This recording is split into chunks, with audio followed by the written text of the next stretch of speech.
और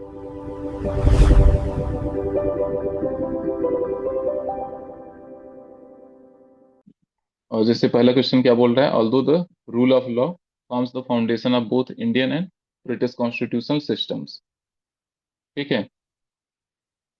विधि का शासन भारत एवं ब्रिटेन दोनों की संवैधानिक व्यवस्थाओं का आधार है, तथापि इसकी प्रकृति एवं संवैधानिक स्थिति में महत्वपूर्ण अंतर है। तुलना करते हुए समालोचनात्मक परीक्षण कीजिए। ठीक है, तो यहाँ पे बोल रहा है कि डिफरेंसेस हैं, लेकिन इसको कंपेयर करने को बोल रहा है, दूसरा क्रिटिकली एग्जामिन करने को बोल रहा है। राइट। तो अब इस क्वेश्चन को हम लोग अगर देखेंगे तो पहले हम लोग को थोड़ा सा सोचना होगा इंट्रोडक्शन क्या हो सकता है, दूसरा स्ट्रक्चरिंग क्या रखना है। ठीक है, और एक और चीज हम लोग देखेंगे, ऑर्डर, कि क्या क्या ऐसे इंपॉर्टेंट आर्टिकल जजमेंट या कमेटी हो सकती है जो हम इसमें यूज कर सकते हैं। जरूरी नहीं कि हर जगह कमेटी आपके पास हो, बट अगर कुछ ऐसा है आर्टिकल, इंपॉर्टेंट आर्टिकल जजमेंट या फिर एनी रिलेवेंट फैक्टर कमेटी। ठीक है। तो अब जैसे मान लो इस क्वेश्चन का स्टार्टिंग करना हो तो कैसे स्टार्ट कर सकते हैं, कोई कुछ बताना चाहेगा इसमें? सर एविडाइसी का रूल ऑफ लॉ को थोड़ा सा एक्सप्लेन कर सकते हैं इसमें। हम्म। ठीक है। तो क्योंकि इन्होंने कॉन्सेप्ट दिया था एविडाइसी ने, तो सबसे बेस्ट तरीका होगा इससे इंट्रोड्यूस करने का। और इसमें कुछ कोई अलग तरीका हो सकता है?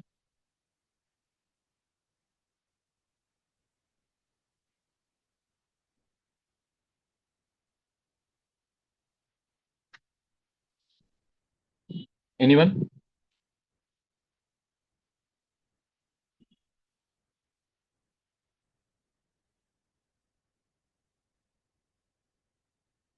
ठीक है, तो एविडाइसी वैसे अच्छा इंट्रोडक्शन हो सकता है, क्योंकि इन्होंने कॉन्सेप्ट प्रोपाउंड किया था, है ना, and he was a British jurist.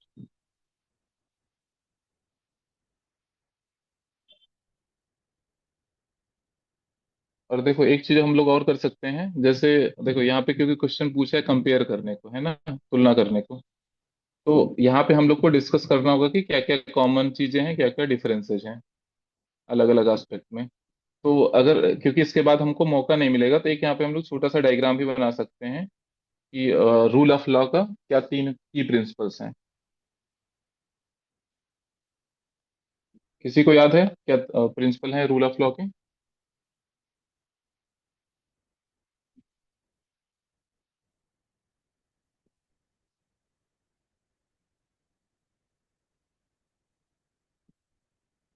ठीक है। और देखो पहला क्या है, सुप्रीमेसी ऑफ द लॉ, है ना, कि लॉ क्या है, कानून जो है सुप्रीम है। दूसरा क्या है, इक्वलिटी बिफोर लॉ, इक्वलिटी कानून के बिफोर द समक्ष लॉ। सभी, क्या चीज है? Equality before the law sir. और तीसरा प्रिंसिपल क्या है? Predominance of legal spirit. Legal spirit. ठीक है, मतलब इसमें बोल सकते हैं क्योंकि सुप्रीमेसी ऑफ लॉ में भी आ जाएगा वही मीनिंग। मतलब यहाँ पे एक उसका आता है कि आर्बिट्रेरी एक्सरसाइज ऑफ पावर नहीं होना चाहिए।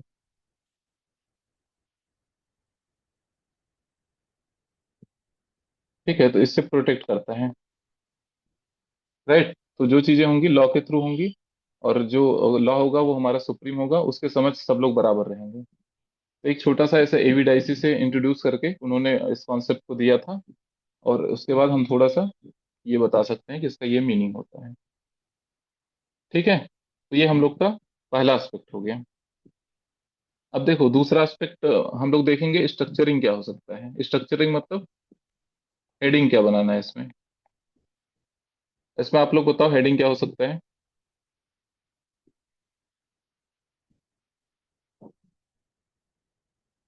एनीवन?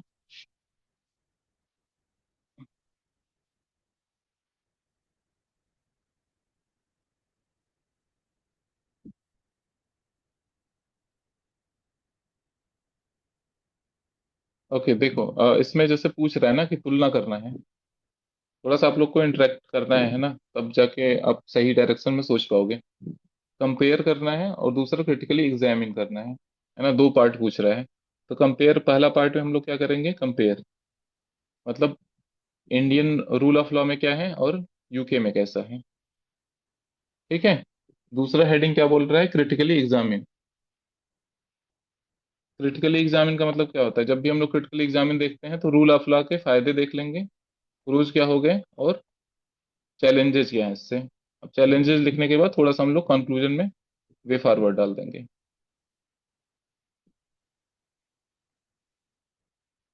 ठीक है, या फिर इंपॉर्टेंस हाईलाइट कर सकते हैं रूल ऑफ लॉ करके। राइट। तो ये हम लोग का स्ट्रक्चरिंग हो गया क्वेश्चन का। इंडिया और यूके के रूल ऑफ लॉ को कंपेयर करना है, फिर क्रिटिकली एनालाइज करना है, मतलब रूल ऑफ लॉ का पॉजिटिव एस्पेक्ट क्या हो सकता है, निगेटिव एस्पेक्ट क्या हो सकता है। ठीक है, फिर सजेशन देते हुए इसको एंड करना है। अब देखो फॉर्डर जो मैं बोल रहा हूँ, फॉर्डर मतलब थोड़ा सा इंश्योर करना है कि जो सबसे ऐसी चीजें जो आनी ही चाहिए आंसर में, जैसे एवी डाइसी का नाम अगर किसी ने मिस किया है तो थोड़ा सा निगेटिव जाएगा, क्योंकि ही प्रोफाउंडेड दिस कॉन्सेप्ट। तो ये आपके आंसर में कहीं ना कहीं इंट्रोडक्शन बेस्ट प्लेस है, वहां पे आप डाल सकते हो। कुछ और आर्टिकल आप बता सकते हो, कौन कौन से आर्टिकल इसमें हम लोग यूज कर सकते हैं। आर्टिकल 14 यूज कर सकते हैं, है ना, इक्वलिटी बिफोर लॉ। और कोई article. Sir article 21। 21, right to life, उससे थोड़ा रिलेट नहीं हो रहा है। 15(3) यूज हो सकता है। ठीक है। इसमें जैसे आप देखोगे ना, इस वाले में आर्बिट्रेरी, जैसे एक यहाँ पे हम लोग इसको भी डाल सकते हैं, 1332 और 226।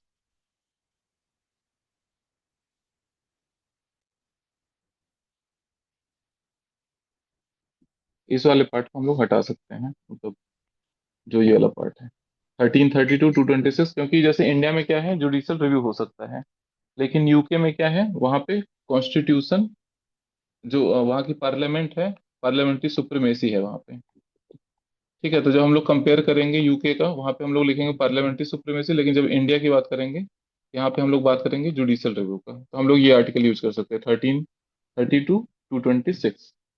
और एक कॉन्सेप्ट और डाल सकते हैं, क्योंकि अपने यहाँ रूल ऑफ लॉ क्या है, बेसिक फीचर का पार्ट है, तो इसको भी हम लोग को कहीं यूज करना है, कहीं लिंक करने की कोशिश करनी है। ठीक है। राइट।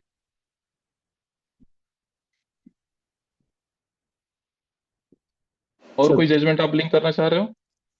सर ब्रिटेन में कॉमन लॉ है और यहाँ पे हमारा फंडामेंटल राइट्स है। कॉन्स्टिट्यूशन। हम्म। ठीक है, तो कॉमन लॉ की बात, मतलब ये कीवर्ड यूज करना है ना। कॉमन लॉ मतलब क्या होता है, जो जजेस जजमेंट देते हैं ना, यस सर। वही जजेस। ठीक है। इंडिया में क्या है, कॉन्स्टिट्यूशन है, कॉन्स्टिट्यूशनली प्रोटेक्टेड है फंडामेंटल राइट। ठीक है। और भी जजमेंट आप यूज कर सकते हो जहाँ पे लॉस लॉस पे फोकस किया जाता है, जैसे मान लो बहुत सारे जजमेंट है, आप लिंक कर सकते हो। जैसे एक ये वाला केस है, राम इंदिरा गांधी वर्सेस राजनारायण केस। उसमें क्या होता है, free and fair election part of basic structure बोल दिया गया है ना। तो ऐसा नहीं है कि कोई कॉन्स्टिट्यूशनल डेमोक्रेसी को मतलब ट्वीक कर सकता है, या उसमें उसको उस पे कोई मतलब इन्फ्लुएंस डाल सकता है। मेनका गांधी और केशवानंद भारती केस यूज कर सकते हाँ, बैलेंस बिटवीन, उसमें क्या है, balance between fundamental right, DPSP, हैं। Yes sir. वो डायरेक्ट लिंक नहीं हो रहा है ना। जो थोड़ा सा मतलब लॉज को प्रोटेक्ट करने की बात करें, जैसे एंटी डिफेक्शन लॉ के लिए कौन सा केस है, आईआर कोइलियो केस है ना, यस तो वहां पे प्रोटेक्ट करने की बात हो रही है एंटी डिफेक्शन लॉ को। तो अब देखो इतनी सारी चीजें हमारे पास हैं, तो जब आंसर लिखेंगे कोशिश करेंगे कि ये सब चीजें आ जाए। ठीक है, अगर आप ये सब चीजें डाल पा रहे हो तो आपका आंसर बहुत अच्छा हो जाएगा। अब हम लोग फर्स्ट एस्पेक्ट पे आते हैं, इंडिया और यूके।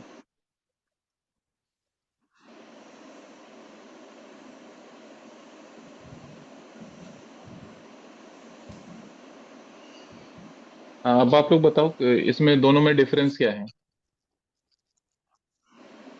सर ब्रिटेन में तीन पॉइंट संसद बताने की हैं। सर्वोच्चता है हम्म। और हमारे यहाँ कॉन्स्टिट्यूशन संविधान की सर्वोच्चता है सर। यहाँ पे क्या है, पार्लियामेंट या संसद सॉवरेन है। इंडिया में सर। ठीक है, इंडिया में क्या है, कॉन्स्टिट्यूशन है या संविधान। ठीक है। दूसरा पॉइंट क्या हो सकता है। सर आप यूके में कॉन्स्टिट्यूशन लिखें। सॉरी। इसको हम लोग चेंज कर देते हैं।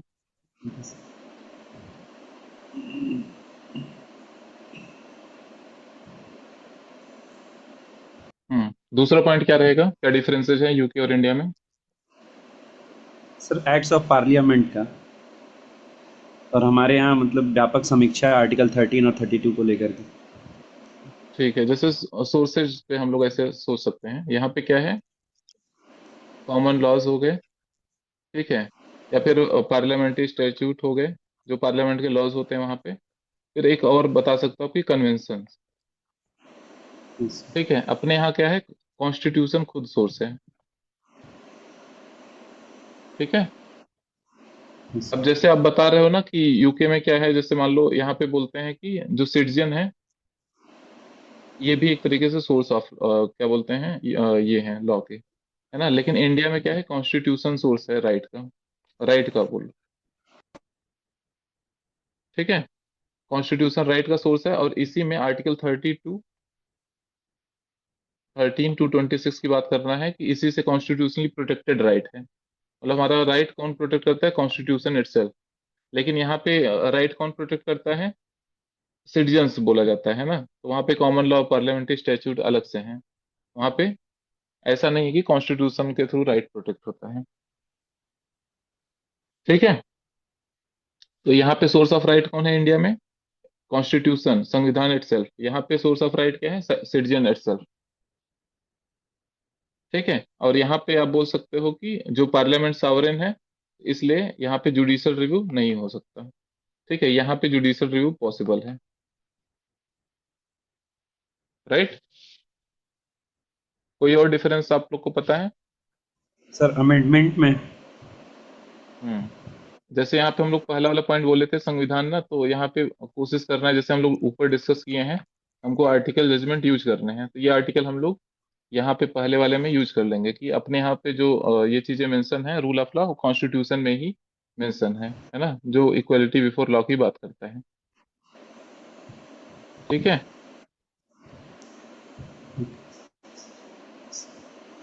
और इसमें कोई डिफरेंस,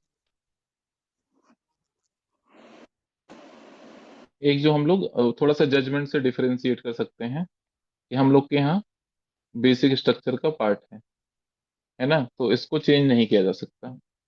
लेकिन यहाँ पे क्या है, अनरिटन है, ऐसा मतलब कुछ लिखा नहीं गया है ये कॉन्स्टिट्यूशन में। राइट। यहाँ तक क्लियर है? यस तो ये हम लोग का हो गया कंपैरिजन, है ना। अब हम सेकेंड एस्पेक्ट पे आएंगे, क्रिटिकली एग्जामिन। सेकेंड हेडिंग बोल रहा है समालोचनात्मक एनालिसिस कर रहे हैं ना।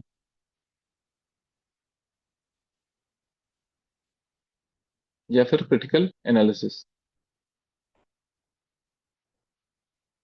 अब बस इसमें थोड़ा सा हमको प्रोज कॉन्स एनालाइज करने हैं। ठीक है, कि इसके फायदे क्या है रूल ऑफ लॉ के, और नुकसान क्या है। तो पहले हम लोग फायदे डिस्कस कर लेते हैं। कोई फायदा बताएगा?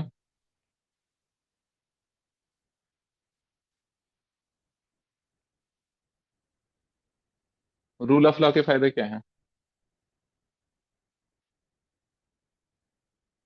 है ना, यहाँ पे जैसे फायदे क्या हैं, लॉ को सुप्रीमेसी दिया जाता है ना, ओवर पर्सन या फिर arbitrary action.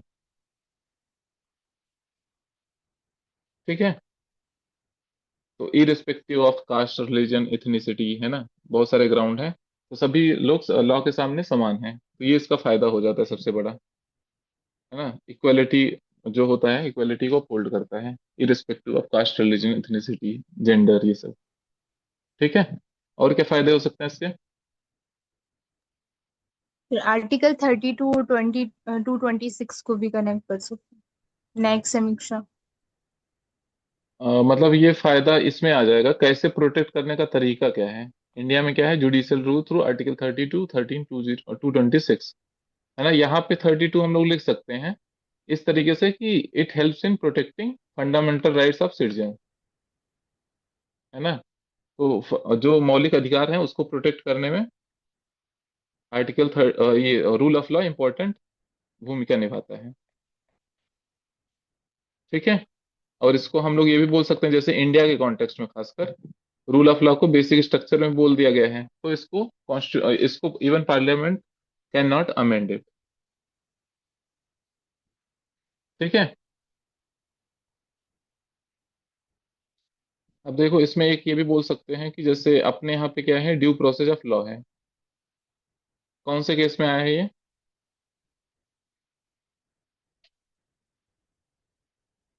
Due process of law किस किस जजमेंट में आया है?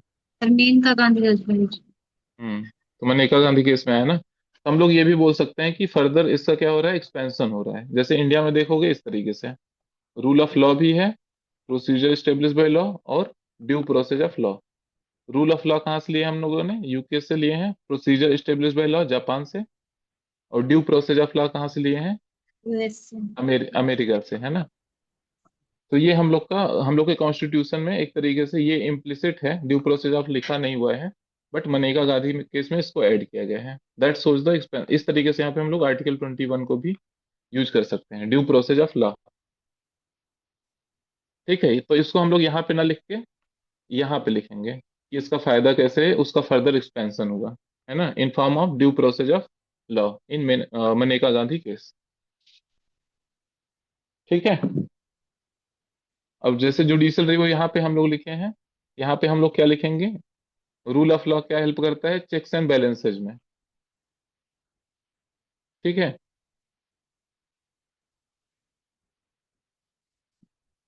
कि मतलब कोई भी अगर आर्बिट्ररी एक्शन ले रहा है तो उसको जुडिशरी के थ्रू उसको करेक्ट किया जा सकता है by upholding due process of law, या फिर रूल ऑफ लॉ, या फिर प्रोसीजर एस्टेब्लिश बाय लॉ। ठीक है। तो चेक्स एंड बैलेंसेज में भी हेल्प करता है। राइट। अब हम लोग देखेंगे इसका निगेटिव क्या है, लिमिटेशन कोई बता सकता है?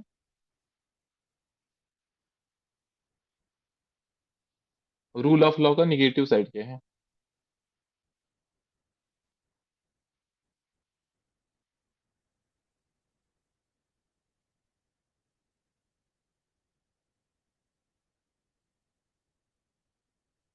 अब इसमें एक दिक्कत क्या है कि जैसे आप देखोगे प्रोसीजर एस्टेब्लिश बाय लॉ, है ना, रूल ऑफ लॉ, ये दोनों मिलकर क्या करते हैं? आर्टिकल 21 जैसे इंडिया में पढ़ोगे आप, उसमें क्या लिखा है कि right to life and liberty मतलब प्रोटेक्ट करता है, but it can be taken away by procedure establish by law. और कोई लॉ बना के लाइफ आपका लिया जाता है तो वो जस्टिफाइड है। जैसे मान लो कोई क्राइम है, कल के दिन उसको डिक्लेयर कर दिए कि जैसे मान लो पेपर लीक के लिए मान लो डेथ पेनाल्टी दे दिए, उसमें लॉ के थ्रू पास कर दिए कि अब से जो पेपर लीक होगा उसको डेथ पेनाल्टी दिया जाएगा, है ना। तो इस तरीके से मतलब किसी का लाइफ टेकन अवे मतलब लिया जा सकता है। ठीक है, but it is through the law, पहले उस लॉ को पास करना होगा। तो ये किसका नुकसान है? ठीक है। और हम लोग ये भी सोच सकते हैं कि और क्या चैलेंजेस आते हैं रूल ऑफ लॉ को इम्प्लीमेंट करने पर। ऐसा नहीं कि रूल ऑफ लॉ के फ्लॉज बस सोच रहे हैं, उसके और क्या चैलेंजेस आ सकते हैं। जैसे कि मतलब अगर आप देखोगे कि सोशियो इकोनॉमिक डिस्पैरिटी है इंडिया में, है ना, तो उसके लिए बहुत बार क्या होता है, एक तरीके से लीगल एक्सेस सबको इक्वली मिल नहीं पाता है, इक्वली नहीं मिल पाता है लीगल एक्सेस। ठीक है। और इसका क्या इशू हो सकता है, कोई सोच पा रहा है negative of rule of law?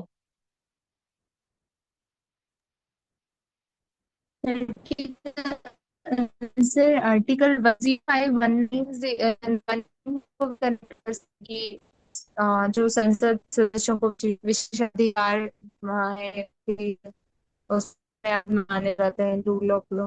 हाँ, ये भी आप बोल सकते हो कि कुछ कुछ जगह पे क्या है, एक्सेप्शंस है, वहां पे अप्लाई नहीं हो पा रहा है। अब यहाँ पे बहुत अच्छा पॉइंट है, मतलब आप आर्टिकल एंड 361 जैसे आर्टिकल डाल दे सकते हो। और आर्टिकल शायद जी 105 भी है ना, आर्टिकल 105 डील करता है हाँ parliamentary privileges, one one zero zero five five और one one ninety ninety four four hmm. और ये पे 361 डील करता है इनसे जो गवर्नर और प्रेसिडेंट का इम्यूनिटी से। ठीक है, तो वहां पे एप्लीकेबल नहीं होता है। और कई बार क्या होता है कि जैसे मान लो रूल ऑफ लॉ क्या करता है, कई बार सिंपल चीजों को कॉम्प्लिकेट कर देता है ना। कि मान लो जहाँ पे जुडिशियल बिना जुडिशियल लिटिगेशन की चीजें हो सकती थी, लेकिन लॉज उस पे बने हैं तो क्या होता है, जुडिशियल लिटिगेशन लोग फाइल कर देते हैं, या फिर पेंडेंसी हो जाती है केसेस की। राइट। तो ये कुछ लिमिटेशन है रूल ऑफ लॉ की। अब हम इसको कंक्लूड कर लेते हैं। कंक्लूजन क्या लिखेंगे?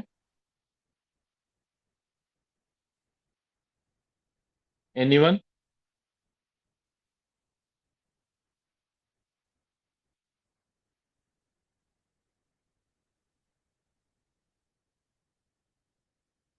थोड़ा सा बस ओवरऑल ऐसे सिग्निफिकेंस जैसे हमने यहाँ पे डिस्कस किया है,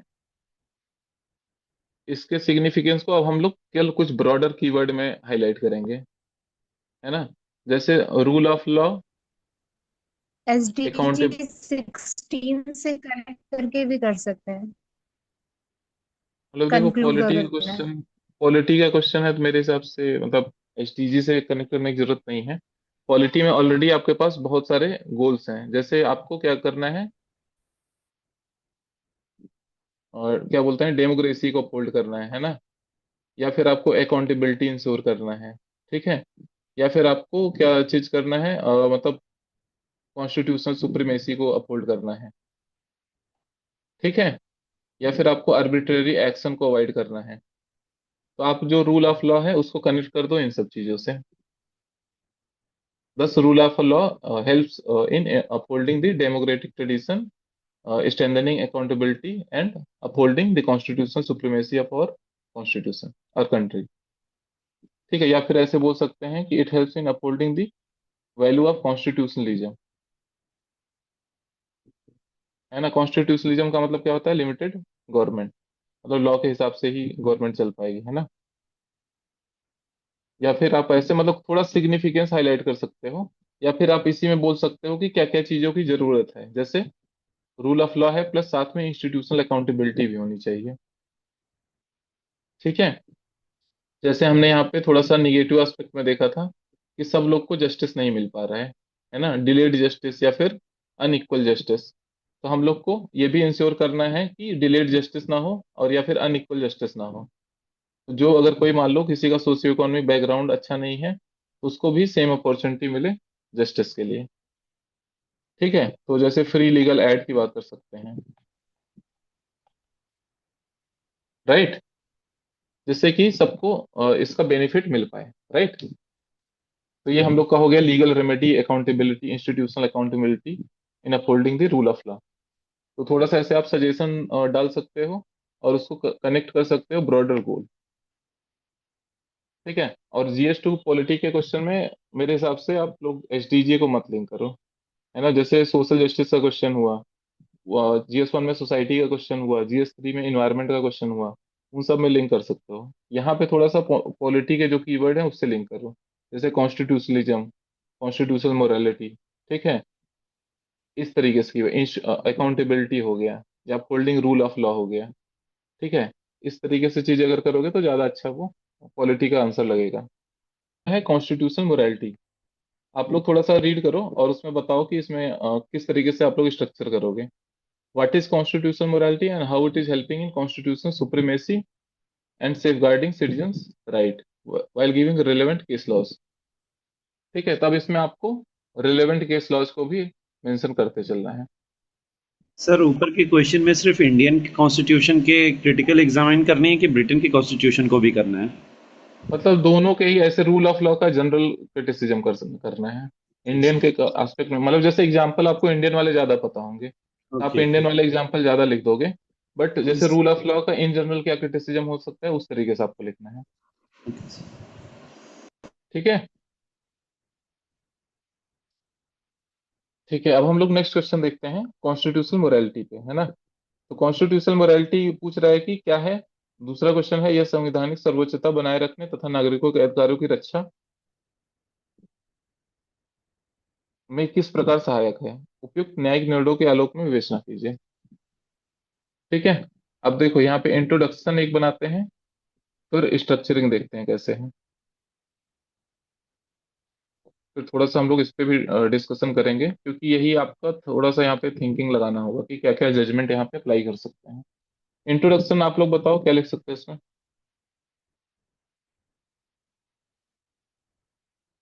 एनीवन?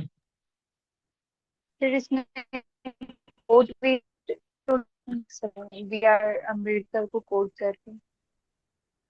थोड़ा सा आवाज आपका ब्रेक हो रहा है। तो हम लोग बी आर अम्बेडकर सो के मैं से स्टार्ट कर सकते हैं कि इन्होंने जी फर्स्ट सर। टाइम जो वर्ड कॉइन किया था constitutional morality in Indian context. ठीक है। तो इंट्रोडक्शन में हम लोग बी आर अम्बेडकर की बात कर सकते हैं जैसा सी ने बोला है। कुछ और इसमें सर हम लोग इनका ऐड एक कर सकते हैं। हम्म। इनका एक कोट है जिसमें इन्होंने हम्म। इसको स्पेशली कोट करके लिखा था कि हम्म। संवैधानिक नैतिकता कोई स्वाभाविक भावना नहीं है, इसका विकास हम्म। करना पड़ता है। तो इस कोट हम्म। को लेके और फिर उसको एक्सप्लेन कर सकते हैं कि संविधान के मूल्यों, सपोज जैसे न्याय है, स्वतंत्रता, समानता, बंधुत्व, इन गरिमा, विधि के शासन को ऐसे करके फिर लिख सकते हैं कि शासन और समाज में ईमानदारी से पालन करना ही संविधानिक नैतिकता है। इस टाइप का अगर इंट्रो हम्म। लिखेंगे। अब देखो जैसे ये वाला चीज था ना जो तुम बोले कि संवैधानिक नैतिकता मतलब नेचुरल नहीं होता है, इसका विकास करना पड़ता है। ठीक है। तो ये चीज तुम्हारा एक तरीके से फाइनल एनालिसिस है ना। इसको मेरे हिसाब से थोड़ा जहाँ वे फॉरवर्ड लिख रहे हो, कंक्लूजन लिख रहे हो, वहां पे लाना ज्यादा सुटेबल रहेगा। जैसे कंक्लूजन में आप इससे एंड कर सकते हो, बहुत अच्छा कंक्लूजन आपका हो जाएगा। ठीक है। जी जी। हाँ, अब इंट्रोडक्शन में हम लोग बी आर अम्बेडकर से शुरू कर लेंगे, इसको भी आप लिख सकते हो। लेकिन मेरे हिसाब से ये वाला अगर आप कंक्लूजन में लिखोगे तो ज्यादा इम्पैक्ट क्रिएट करेगा, क्योंकि इंट्रोडक्शन क्या होता है, just starting of the topic. मतलब आपने टॉपिक शुरू किया रेदर देन एनालाइजिंग। एनालिसिस वाला पार्ट जो आपका फाइनल टेक होता है किसी पर्टिकुलर टॉपिक पे, वो आपके कंक्लूजन में आता है। फिर एक ठीक चीज है। और थी कि हाँ हाँ। सर एक चीज और थी कि सुप्रीम कोर्ट ने एक जजमेंट था उनका, government of NCT of Delhi, जो 2018 का था। उसमें भी उन्होंने हम्म। संवैधानिक नैतिकता को मतलब भारतीय संविधान का एक मार्गदर्शक सिद्धांत बताया था। तो उसको भी लेके कोट कर सकते हैं इंट्रो में, अगर हाँ, ये चीज इसको कर सकते हैं। जजमेंट को लें तो। हम्म। ये सब देखो अभी, क्योंकि ये सब जजमेंट बचा के रखो, क्योंकि पहला पार्ट क्वेश्चन का क्या है, कैसे कॉन्स्टिट्यूशन सुप्रीमेसी को अपहोल्ड करता है ना, या फिर संवैधानिक सर्वोच्चता को अपहोल्ड करता है। तो अब जब हम यहाँ पे पॉइंट लिखेंगे, हम लोग कोशिश करेंगे ज्यादा से ज्यादा जजमेंट यूज करें। ठीक है। जी सर। तो एक आध जजमेंट को यूज कर सकते हैं, बट ज्यादातर जजमेंट हमको बचा के रखना है कि हम लोग इन दोनों एस्पेक्ट में अच्छे से लिख पाए अपना पॉइंट। ठीक है। तो अब देखो इसमें पहला पार्ट पूछा कॉन्स्टिट्यूशन मोरालिटी क्या है। फिर सेकंड पार्ट पूछ रहा है संवैधानिक सर्वोच्चता कैसे बनाता है। थर्ड पार्ट है नागरिकों का अधिकार की रक्षा। अच्छा, एक चीज आप लोग ये बताओ कि जैसे मान लो अगर हम क्वेश्चन में से ये हटा दें कि संवैधानिक नैतिकता क्या है, अगर ये क्वेश्चन में से हटा दें, बस अगर क्वेश्चन ये पूछें कि संवैधानिक नैतिकता कैसे कॉन्स्टिट्यूशन सुप्रीमेसी और सिटीजन्स के राइट को प्रोटेक्ट करने में हेल्प करता है। ठीक है। या फिर हिंदी में यह संवैधानिक सर्वोच्चता बनाए रखने तथा नागरिकों के अधिकारों की रक्षा करने में किस प्रकार सहायक है, उपयुक्त न्यायिक निर्णयों के आलोक में विवेचना कीजिए। तो क्या आंसर में कोई चेंज आता जो अभी तक हमने अप्रोच डिस्कस किया है इंट्रोडक्शन का?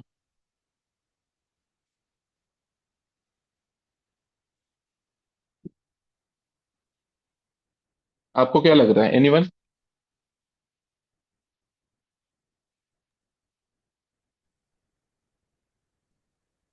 नो सर, आई है थिंक ना। नहीं, ज्यादा कुछ चेंज नहीं है।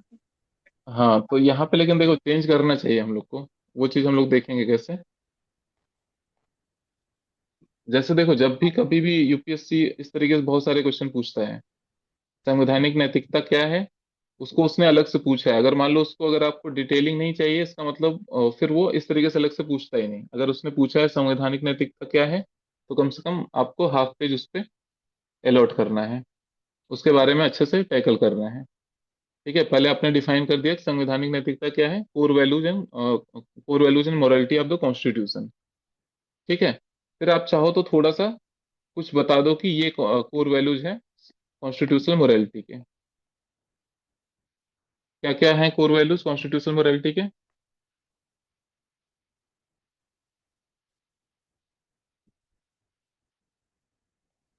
किसी को याद है कॉन्स्टिट्यूशनल मोरालिटी या फिर संवैधानिक नैतिकता का कोर वैल्यू क्या है?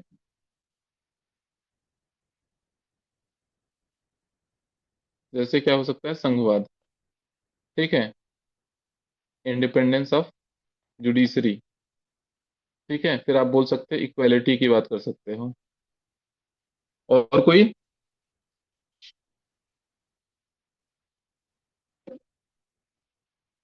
कॉन्स्टिट्यूशन मोरालिटी का रूल कोई ऑफ और लॉ। Core principle?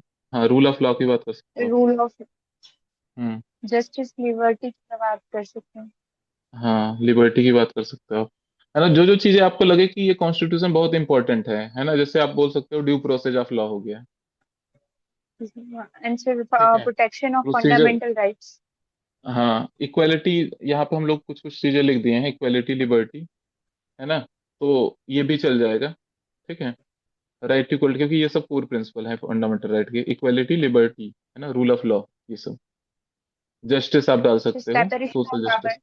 क्या सेपरेशन चीज? Separation of powers. हाँ, ये भी आप सेपरेशन डाल ऑफ सकते हो। पावर्स। हाँ, बहुत अच्छा पॉइंट है ना। तो ये आपके हो गए कोर प्रिंसिपल और ये core values of constitution morality. अब जब उसने अलग से पूछा है कि संवैधानिक नैतिकता क्या है, इसका मतलब कम से कम आपको हाफ पेज उस पे लिखना चाहिए, ना कि बस इंट्रोडक्शन में डिफाइन करके सीधा हम इस पे आ गए। ऐसा नहीं करना चाहिए। अगर आप ऐसा कर रहे हो तो फिर इस क्वेश्चन का पूछने का कोई मतलब ही नहीं है। ठीक है, तो जब भी इस तरीके से कुछ पूछे, जैसे मान लो क्वेश्चन में पूछ लिया व्हाट इज अफर्मेटिव एक्शन। ठीक है, और आगे क्वेश्चन में पूछ रहा है रिजर्वेशन के बारे में पूछ रहा है, लेकिन पहला उसका छोटा सा क्वेश्चन था अफर्मेटिव एक्शन क्या है। तो अब मान लो इसको अगर आपको कभी डिस्कस करना हो, इस टाइप के कभी भी कुछ चीजें हैं, तो थोड़ा सा ऐसे चार पांच कैटेगरी बना लो कि क्या क्या हम लोग इसमें सोच सकते हैं। जब भी कोई इस टाइप का टर्म आए तो डिफिनीशन के बारे में सोच सकते हैं। है ना, किसी का अगर इंपॉर्टेंट कमेंट्री है उस पे तो उसके बारे में बता सकते हैं। फिर कोई एग्जाम्पल उस पे है तो उसको बता सकते हैं, एग्जाम्पल, या फिर कोर वैल्यूज यहाँ लिख सकते हैं। फिर एक हम लोग ये भी लिख सकते हैं, कोई आइडियोलॉजी की बात कर सकते हैं, जैसे अफर्मेटिव एक्शन क्या होता है, जहाँ पे स्टेट एक्टिवली एफर्ट लेता है ना वेलफेयर पॉलिसी के लिए, सिटीजन्स के डेवलपमेंट के लिए। तो यहाँ पे ये दोनों आइडियोलॉजी को कंबाइन करता है, लिबरल प्लस सोशलिस्ट आइडियोलॉजी। है ना, जो दोनों का बेस्ट पार्ट है वो इसमें कंबाइन करके अफर्मेटिव एक्शन की तरफ गवर्नमेंट फोकस करती है। ठीक है, फिर आप दिखा दो कि कॉन्स्टिट्यूशनल प्रोविजन क्या है। तो अब देखो, जैसे एक एक कोई स्टूडेंट बस कोई डिफिनीशन लिख के नेक्स्ट हेडिंग पे मूव कर गया, लेकिन दूसरा स्टूडेंट है उसने अफर्मेटिव एक्शन हेडिंग डाला और उसमें 4 से 5 पॉइंट में इस तरीके से लिख दिया। तो अब जो भी इवेलुएटर होगा अगर इसको रीड करेगा तो उसको चीजें बहुत अच्छे से क्लियर हो जाएंगी। है ना, कि ये एक्चुअल में अफर्मेटिव एक्शन का मीनिंग है। बट जनरली लोग मतलब 90% प्लस लोग यही करेंगे कि डिफिनीशन लिख के नेक्स्ट हेडिंग पे मूव कर जाएंगे। उनको लगेगा कि अफर्मेटिव एक्शन उन्होंने अच्छे से डिस्कस कर लिया। ठीक है, बट ऐसा नहीं है। आपको कोशिश करना है, कोई भी कीवर्ड आए जब यूपीएससी पूछे, अलग से जब पूछ रहा है, जब अलग से नहीं पूछ रहा है तब इंट्रोडक्शन डिफाइन करके आप आगे बढ़ सकते हो। लेकिन जब अलग से पूछ रहा है तो उसमें 4 5 ब्रॉडर हेडिंग सोचो, मतलब उसमें आपको सोच के उसके हिसाब से पॉइंट बनाना है। जैसे सिग्निफिकेंस हो सकता है कि महत्व क्या है, जैसे यहाँ पे कॉन्स्टिट्यूशनल मोरालिटी का महत्व क्या है, इन अपहोल्डिंग द कॉन्स्टिट्यूशन सुप्रीमेसी। है ना, या फिर इन प्रमोटिंग, या फिर कॉन्स्टिट्यूशनलिज्म जो हम लोग पढ़ते हैं उसको भी कॉम्प्लीमेंट करता है। एक पॉइंट ऐसे आप बना सकते हो। ठीक है, तो हमको ऐसा नहीं है कि बस डिफाइन करके छोड़ना है, इसको थोड़ा सा आगे बढ़ाना है ना। अब देखो स्ट्रक्चरिंग, अब हम लोग देखते हैं सेकेंड पार्ट क्वेश्चन का। हेडिंग आप लोग बताओ इस क्वेश्चन में क्या होगा, पहला हेडिंग क्या होगा इसमें? एनीवन?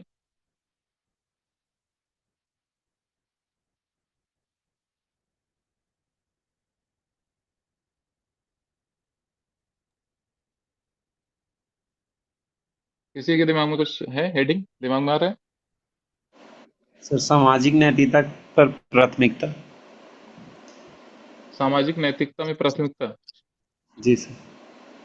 मतलब बट क्वेश्चन सामाजिक नैतिकता की बात ही नहीं कर रहा है। क्वेश्चन क्या पूछ रहा है, कॉन्स्टिट्यूशन सुप्रीमेसी को कैसे स्टेब्लिश करेगा। दूसरा पूछ रहा है तो सर। सिटीजन के राइट को कैसे प्रोटेक्ट करेगा। है ना, यस सर। यहाँ पे पहला हेडिंग ऐसे लिख सकते हो, संवैधानिक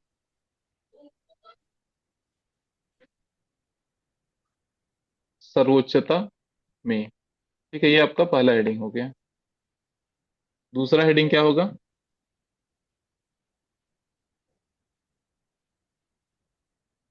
फिर संवैधानिक नैतिकता के मूल तत्व या कोर वैल्यूज को। नहीं नहीं, क्वेश्चन के हिसाब से ही आप कोशिश करो हेडिंग बने, जो क्वेश्चन की हमेशा क्वेश्चन के कीवर्ड यूज करना है हेडिंग में, है ना। अपने से मतलब कोशिश करना है कि अपना कीवर्ड उसमें नहीं डालना है। मतलब हम लोग पॉइंट में लिखेंगे बट हमेशा क्वेश्चन का हेडिंग आप यूज कीवर्ड यूज करो। नागरिकों के अधिकारों की रक्षा में, सेकेंड हेडिंग हम लोग का क्या हो जाएगा, सेफ गार्डिंग सिटीजन्स राइट। ठीक है।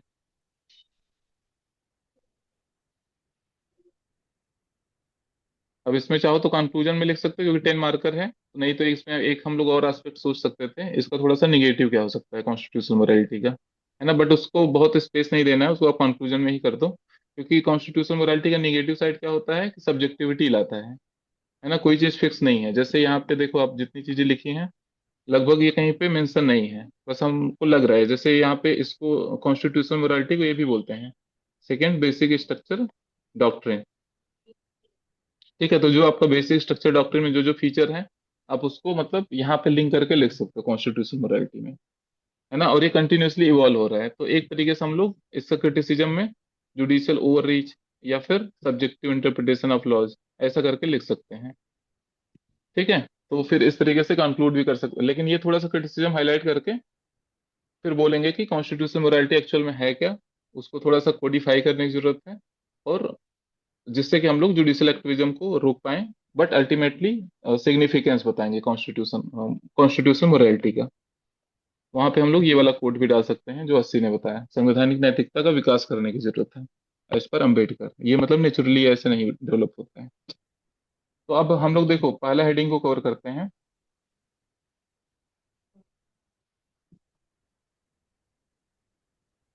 इन कॉन्स्टिट्यूशनल सुप्रीमेसी। ठीक है, पहला हेडिंग हम लोग का क्या है, कॉन्स्टिट्यूशन सुप्रीमेसी को कैसे अचीव कर सकते हैं, संवैधानिक सर्वोच्चता कैसे अचीव कर सकते हैं। अब इसमें जितने आप बेसिक स्ट्रक्चर के डॉक्ट्रिन आपने पढ़े होंगे उन सबको आप यूज कर सकते हो।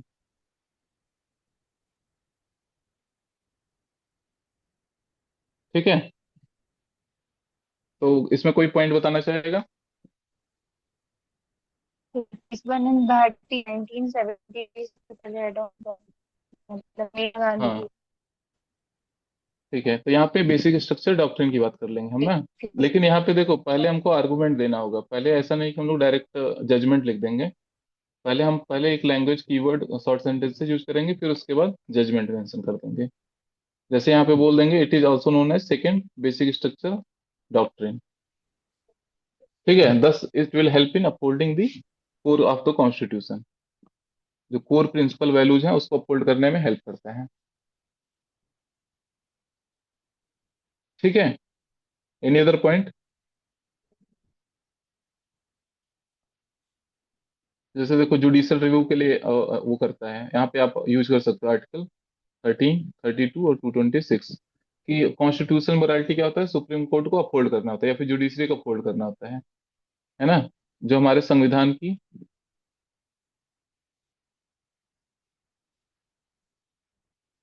स्पिरिट है उसको अपहोल्ड करने के लिए तो जुडिशियल रिव्यू की बात कर सकते हो। ठीक है, जिससे कि क्या होता है कि आर्बिट्रेरी लॉज नहीं बनते हैं। ठीक है, एनी अदर पॉइंट।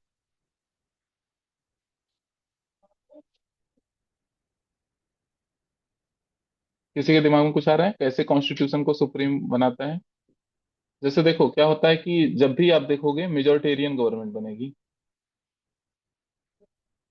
है ना, किसी एक पार्टी कोई एक पार्टी एब्सोल्यूट मेजोरिटी में आ जाती है, तो हमेशा क्या करती है लॉज को या फिर कॉन्स्टिट्यूशन को चेंज करने की कोशिश करती है अपने हिसाब से, है ना।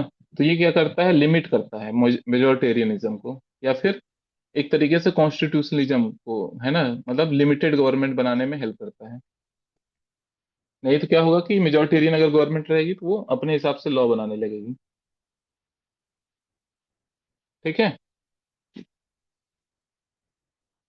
इसमें कोई आप जजमेंट देना चाहोगे, कोई आपको आइडिया है इसमें कोई।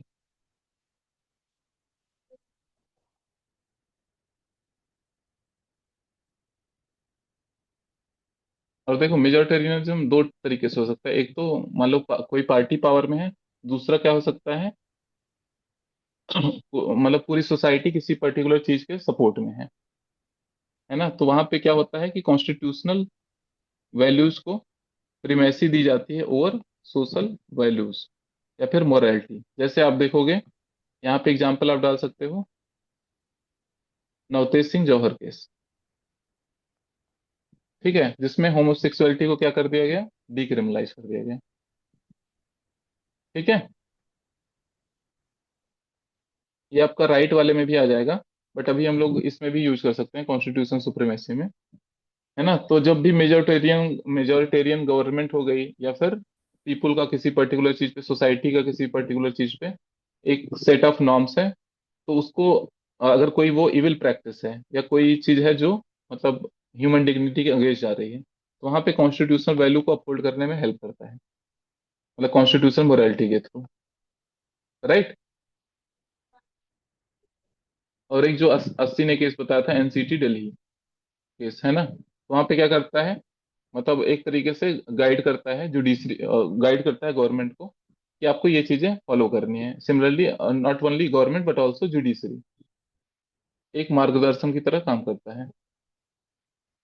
जब भी आप लॉज बनाओ, जब भी आप कोई जजमेंट दो, तो आप कॉन्स्टिट्यूशन मोरालिटी को अपहोल्ड करो। ठीक है,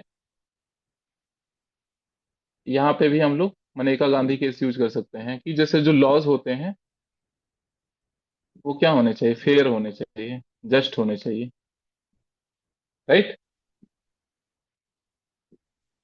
किसी को डाउट हो रहा है इसमें, नो सर।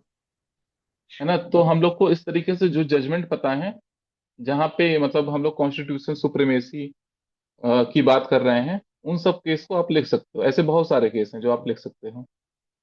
ठीक है, एनजेएससी केस की बात कर सकते हो। जैसे हम लोग पढ़े हैं ना, यहाँ पे कॉन्स्टिट्यूशन मोरालिटी का की प्रिंसिपल क्या है। यहाँ पे जैसे हमने देखा इंडिपेंडेंस ऑफ जुडिशरी, तो इससे रिलेटेड केस हमको कौन सा याद है, एनजेएससी केस। तो यहाँ पे हम लोग एनजेएससी केस लिख सकते हैं। यहाँ पे कौन सा केस याद है, एसआर बोमाई केस। ठीक है, ड्यू प्रोसेस ऑफ लॉ में कौन सा केस याद है, मनेका गांधी केस। ठीक है, तो इस तरीके से आप बहुत सारे जजमेंट कोट कर सकते हो, क्योंकि ये सब कॉन्स्टिट्यूशनल मोरालिटी को अपहोल्ड करने के एग्जाम्पल हैं, जहां पे भी इक्वलिटी अपहोल्ड हो रहा है। जैसे देखो, राइट वाला अलग हेडिंग हम लोग को बनाना है, नहीं तो हम लोग आर्टिकल 1421 जैसे सबरीमाला केस हो गया, ठीक है, या फिर आपका नवतेज सिंह जौहर केस हो गया, और भी बहुत सारे ट्रिपल तलाक बैन करने वाला केस हो गया, शाहबानो केस हो गया, ये सब किसके एग्जाम्पल हैं, protection of right. Constitution morality कैसे हेल्प करता है, राइट के प्रोटेक्शन में, अधिकार के सुरक्षा में। ठीक है, तो हम लोग हेडिंग 2 पे आते हैं। हमेशा क्वेश्चन के हिसाब से हेडिंग बनाना है। मतलब आपको देखो पॉइंट नहीं आ रहे हैं, कोई दिक्कत नहीं है, मे बी आप एक दो पॉइंट लिखोगे, लेकिन अगर आपका अप्रोच सही रहेगा तो फ्यूचर में आप सही डायरेक्शन में सोच पाओगे। धीरे धीरे आप पॉइंट जनरेट कर लोगे, अगर आप सही चीजें पढ़ रहे हो, सही सोर्सेज पढ़ रहे हो, सही तरीके से इंटरलिंक कर रहे हो, तो धीरे धीरे पॉइंट जनरेशन प्रॉब्लम नहीं आएगा। लेकिन अप्रोच सही होना चाहिए, आपका हेडिंग परफेक्ट होना चाहिए, क्वेश्चन में जो पूछा है, जो कीवर्ड यूज किया है, उसी के हिसाब से होना चाहिए। सेकेंड हेडिंग क्या होगा हम लोग का, in safeguarding citizens right. ठीक है, जो नागरिकों के अधिकार हैं की सुरक्षा में किस तरीके से कॉन्स्टिट्यूशन मोरालिटी हेल्प कर रहा है। ठीक है, तो अब यहाँ पे हम लोग क्या क्या पॉइंट बना सकते हैं, कोई बताना चाहेगा। देखो ये 10 मार्क का क्वेश्चन है, तो हम लोग 5 पॉइंट्स ही लिख पाएंगे, उससे ज्यादा मतलब अगर आप जजमेंट के साथ लिखोगे तो उतना स्कोप नहीं रहेगा, है ना, क्योंकि आपको आर्गुमेंट में लिखना है फिर जजमेंट लिखना है। तो एक लाइन का आर्गुमेंट, एक लाइन का एग्जाम्पल, या कई बार 1 से 1.5 लाइन हो जाता है। ठीक है, तो 2 से ढाई लाइन का आपका एक पॉइंट बनेगा, तो आप 5 5 पॉइंट दोनों हेडिंग में लिख पाओगे, उससे ज्यादा का चांसेस नहीं रहते हैं। अगर आप जजमेंट नहीं लिखोगे तब आप इसको इंक्रीज कर सकते हो, 6 पॉइंट 7 पॉइंट कर सकते हो, लेकिन अगर आप हर पॉइंट में जजमेंट डाल पा रहे हो तो 5 पॉइंट मोर देन इनफ है। ठीक है, तो in safeguarding citizens right में कैसे यूज हो रहा है, अब देखो यहाँ पे कोई बताना चाहेगा, किसी को कुछ याद है। इसमें देखो अभी कितने एग्जाम। सारे मतलब बताइए। लैंड रजिस्ट्रीज इंश्योर करने में सर, ट्रिपल तलाक केस 2017। हाँ, अब इसमें पहले मुझे आर्गुमेंट बताओ कि मतलब पहले स्टार्ट कैसे करेंगे। लैंगिक समानता सुनिश्चित करने में। हाँ ठीक है।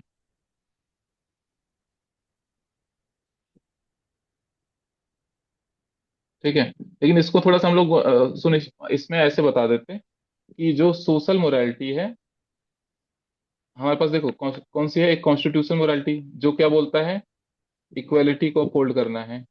ठीक है, समानता को अपहोल्ड करना है। या फिर ह्यूमन डिग्निटी की बात करता है, आर्टिकल 21, है ना। लेकिन वहीं पे सोशल मोरालिटी किसकी बात करता है, मतलब सोशल मोरालिटी में क्या चीज है, जैसे ट्रिपल तलाक की बात करता है। ठीक है, या फिर सबरीमाला में एंट्री वुमेन का बैन है ना। ऐसे बहुत सारे होमोसेक्सुअलिटी की बात है। तो अब ये सोशल मोरालिटी को क्या हो रहा है, कॉन्स्टिट्यूशनल मोरालिटी को प्रायोरिटाइज किया जा रहा है ओवर सोशल या फिर रिलीजियस मोरालिटी।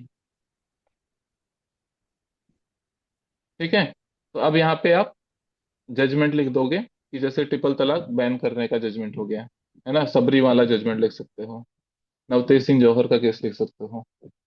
ठीक है, तो यहाँ से हम लोग एक बार आर्गुमेंट बनाएंगे कि कॉन्स्टिट्यूशनल मोरालिटी को प्रायोरिटाइज किया जाता है ओवर सोशल मोरालिटी, जहाँ पे इक्वालिटी वायलेट हो रहा है। फिर एक पॉइंट हम लोग बना बना देंगे कि constitutional morality helps in upholding the dignity of women या फिर डिग्निटी ऑफ सिटीजन। फिर वहां पे हम लोग एक पॉइंट और बना सकते हैं, एक जजमेंट और लिख देंगे। ठीक है, फिर कैसे आप बोल सकते हो कि आर्टिकल 21 को एक्सपैंड करने में, जैसे ड्यू प्रोसेस ऑफ लॉ हो गया। या फिर आप बोल सकते हो जो लाइफ राइट टू लिबर्टी है, ठीक है, जीवन का अधिकार है, वहां पे उसको कंटिन्यूअसली एक्सपैंड किया जा रहा है। क्यों किया जा रहा है, क्योंकि कॉन्स्टिट्यूशनल मोरालिटी का डॉक्ट्रिन फॉलो हो रहा है ना। ड्यू प्रोसेस ऑफ लॉ हो गया। या फिर आप देख सकते हो MC मेहता केस हो गया, है ना, जिसमें एक्सपेंड करके हम लोग राइट टू क्लीन एनवायरनमेंट की बात कर रहे हैं। अभी जैसे हम लोग एनवायरनमेंट वाला recently Manjeet Singh I think judgement था, ठीक है, जिसमें हम लोग अभी रिसेंटली अपडेट किए हैं कि right against adverse effect of climate change. ठीक है, तो हम लोग सिटीजन्स को राइट को कैसे प्रोटेक्ट कर रहे हैं, ये सब हमारे पास केसेज हैं। Manjeet Singh case, MC Mehta case, Maneka Gandhi case, ठीक है, सबरीमाला केस, ट्रिपल तलाक केस। Sir okay. इसमें एक पॉइंट ये भी ऐड कर सकते हैं, व्यक्ति की गरिमा की रक्षा करना, और उसमें हाँ एग्जाम्पल आ हाँ हाँ जाएगा केएस पुट्टा हाँ, स्वामी केस 20 बिल्कुल बिल्कुल। 20 हाँ, यही वाला मैंने यहाँ पे लिखा भी है, ये एक आपका आर्गुमेंट बन जाएगा, डिग्निटी या फिर गरिमा, मानव गरिमा, है ना। तो इसमें आप पुट्टा स्वामी केस की बात कर सकते हो, जिसमें प्रिवेसी की बात करता है। अभी एक जैसे अमर जैन केस वाला आया था, जिसमें बोला था कि digital access for the person with disability. ठीक है, जोसेफ साइन केस है, सायरा बानो केस है। और देखो ये क्या करता है कि अपने कॉन्स्टिट्यूशन को एक तरीके से लिविंग डॉक्यूमेंट बनाता है ना। तो जो भी सोशियो इकोनॉमिक रियलिटी होती है सोसाइटी की, उसके हिसाब से चीजों को अपडेट किया जाता है। जैसे आप इसमें कुछ ऐसा भी बता सकते हो, जैसे श्रेया सिंगल केस हो गया। ठीक है, या फिर एक सर जैसे ये यहाँ भी पे आ जाएगा, कौन सा। अल्पसंख्यकों एवं कमजोर वर्गों के अधिकारों का संरक्षण, ऐसे हेडिंग आ जाएगी। और उसमें हाँ हम हाँ हाँ सबरीमाला और या वो इंडियन यंग लॉयर्स एसोसिएशन का जो केस था वो भी ऐड हो हाँ जाएगा। हाँ हाँ, ठीक है ठीक है। अब यार देखो, आप सब लोग के पास कितना जजमेंट दिमाग में आ रहा है ना, मतलब वैसे आंसर लिखते हो कई बार नहीं आ पाता है, बट चीजों को ब्रॉडर व्यू में सोचना है, तब आप बहुत सारे जजमेंट लिख पाओगे, है ना। सोशल ट्रांसफॉर्मेशन, ठीक है, ये आपके मतलब आर्गुमेंट है। सोशल ट्रांसफॉर्मेशन लाने में, अल्पसंख्यकों के राइट प्रोटेक्ट करने में, लिविंग डॉक्यूमेंट की तरह ट्रीट होता है, मानव गरिमा को प्रोटेक्ट करने में, समाज में इक्वलिटी स्थापित करने के लिए। ठीक है, ये सब आपके लैंगिक समानता के लिए, ये सब आपके आर्गुमेंट हो गए। उससे बस आपको एक जजमेंट लिंक कर देना है। एंड सर एक और पॉइंट ऐड कर सकते हैं कि संवैधानिक उपचारों का अधिकार सुनिश्चित करना। और उसमें हम आधार में ये दे सकते हैं कि आर्टिकल 32 और 226 को अम्बेडकर ने हृदय और मतलब आर्टिकल 32 को अम्बेडकर ने हृदय और आत्मा कहा है, तो ऐसे एक पॉइंट। हम्म। जो हम लोग देखते हैं कि सुप्रीम कोर्ट क्या है, कस्टोडियन ऑफ फंडामेंटल राइट है ना। तो कॉन्स्टिट्यूशन मोरालिटी के थ्रू वो उसको वो अपहोल्ड कर पाता है। ठीक है, कि अपहोल्ड कर पाए इक्वालिटी को, लिबर्टी को, रूल ऑफ लॉ को, है ना। किसी के अगेंस्ट आर्बिट्रेरी एक्शन ना हो पाए, LGBTQ के राइट को प्रोटेक्ट करने को, नवतेज सिंह जौहर केस, है ना। तो ऐसे बहुत सारी चीजें हैं जिसको आप यूज कर सकते हो। अब इसका एंड कैसे करेंगे? एंड मेरे हिसाब से जो 80 ने बोला था, मुझे सबसे अच्छा एंडिंग वही लग रहा है कि मतलब संवैधानिक। अब यहाँ पे देखो 15 मार्कर होता तो हम लोग थोड़ा निगेटिव एस्पेक्ट में जा सकते थे कि मतलब कोडिफाइड नहीं है, कई बार इससे सब्जेक्टिव इंटरप्रिटेशन होता है, that lead to the judicial overreach या फिर जुडिशियल एक्टिविज्म, है ना। तो थोड़ा सा हम लोग डिफाइन नहीं है, कोडिफाइड नहीं है, तो इसका सब्जेक्टिव इंटरप्रिटेशन होता है जुडिशरी के द्वारा, है ना। लेकिन अब ये 10 मार्क का क्वेश्चन है तो हम लोग एक नया डायमेंशन शुरू करने के बजाय बेटर है कि कंक्लूड कर लें आंसर को। और उसमें मेरे हिसाब से सबसे बेस्ट कंक्लूजन ये वाला है कि मतलब एक बार 80 फिर से बताना क्या एक्चुअल कोट था अम्बेडकर का। सर ये था कि संवैधानिक नैतिकता कोई स्वाभाविक भावना नहीं है, इसका विकास हम्म। करना पड़ता है। और फिर उसको थोड़ा सा कंक्लूड कर देंगे कि संवैधानिक नैतिकता का अर्थ संविधान के मूल्यों और सिद्धांतों के हम्म। अनुरूप शासन संस्थाओं और या नागरिकों हम्म। के आचरण से है, ऐसा कुछ मतलब एक हम्म। ओवरव्यू दे सकते ठीक है, ठीक है। ठीक है, तो हम लोग इसको फाइनल रखेंगे कंक्लूजन में, है ना, कि अंबेडकर का जो कोट है स्वाभाविक भावना नहीं है, मतलब हम लोग को इसको डेवलप करना पड़ता है। ठीक है, ये हम लोग का फाइनल कंक्लूजन रहेगा इस क्वेश्चन का। राइट। अब यहाँ पे देखो, जैसे किसी पर्टिकुलर क्वेश्चन नहीं पूछा है ना, कि मतलब डिस्कस करके कुछ नहीं पूछा है कि आप इस पर्टिकुलर चीज को डिस्कस करो। इसने पूरे स्टेटमेंट को ही बोल दिया डिस्कस कर रहे हैं। ठीक है, तो सबसे पहले इसका हम एक बार स्ट्रक्चरिंग ही देख लेते हैं, नहीं तो सबसे ज्यादा कंफ्यूजन वही आएगा।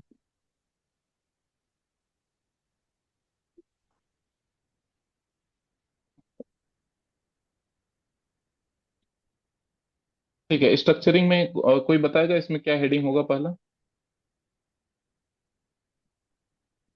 हैं। फिर इसमें इंट्रो में ऐसे दे सकते हैं, तब लाइक 106 का जो मोटिव था वो ये था कि मतलब संसद में और राज्य विधानसभाओं में महिलाओं का 33% आरक्षण का प्रावधान है, ठीक है। हम्म। बट हम्म। जो हमारी 18वीं लोकसभा थी उसमें प्रतिनिधित्व कितना था, 14% के आसपास।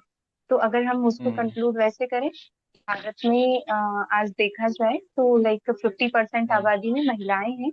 और लेकिन जो हमारी 18वीं लोकसभा का प्रतिनिधित्व था, उसमें महिलाओं की अगर वो देखा जाए तो 14% के आसपास था। और मतलब हम्म। इसी को इस व्यवस्था को दूर करने के लिए हमने हम्म। 106 अमेंडमेंट एक्ट 2023 लाया, जिसमें हम्म। मतलब हमने ये रखा था कि 33% आरक्षण का हम इसमें प्रावधान करेंगे। तो अगर ऐसा हम्म। इंक्लूड दें तो कैसे करें? बस थोड़ा शॉर्ट रखना। देखो, इंट्रोडक्शन क्या होना हाँ चाहिए मतलब मतलब। हम्म। एक्सप्लेन किया है, मतलब उसको हाँ, शॉर्ट ठीक में। है। बस इसको कोशिश करना 2 से 3 लाइन या मैक्सिमम 4 लाइन कर रहे हैं, है ना, जिससे कि आप मैक्सिमम चीजें इस वाले बॉडी पार्ट में जो क्वेश्चन पूछा है उसके हिसाब से लिखो, क्योंकि मेन मार्क्स आपका कहाँ होता है, जो क्वेश्चन पूछा है उसमें, ना कि इंट्रोडक्शन कंक्लूजन में। वो एक आपको हॉलिस्टिक कवरेज के लिए चाहिए होता है। इंट्रोडक्शन आप स्टार्ट कर दिए क्वेश्चन एक अच्छे फैक्ट के साथ, आपको उतना ही मार्क्स मिलेगा जो 6 लाइन 7 लाइन का इंट्रोडक्शन लिख रहा है ना। क्योंकि एक्चुअल मार्क्स आपके बॉडी पार्ट में होते हैं कि मतलब उस पे उसको आपने कितना अच्छे से टैकल किया है। ठीक है, तो शॉर्ट बट इम्पैक्टफुल इंट्रोडक्शन लिखना है। जैसे आपने 106 अमेंडमेंट की बात की, 1/3 रिजर्वेशन, और करंट स्टेटस बता दिया कि करंटली अभी ये 10 से 15% या 14%, अगर आपको एग्जैक्ट पता है डाटा तो 14% आप बोल सकते हो कि अभी रिप्रेजेंटेशन जो है वुमेन का इन लोकसभा वो 14% है। ठीक है, और इसमें चेंजेस 330A और 332A, ये दोनों आर्टिकल में चेंजेस मतलब गवर्नमेंट लाने की कोशिश कर रही थी इस अमेंडमेंट के थ्रू, है ना। मतलब 1/3 रिजर्वेशन लाने के लिए 330 और 332 एक्ट को एक्ट में अमेंडमेंट करने की बात हो रही थी। तो ये तो इंट्रोडक्शन हो गया। अब हम लोग को हेडिंग पे थोड़ा सोचना है, इसका हेडिंग 1 क्या हो सकता है?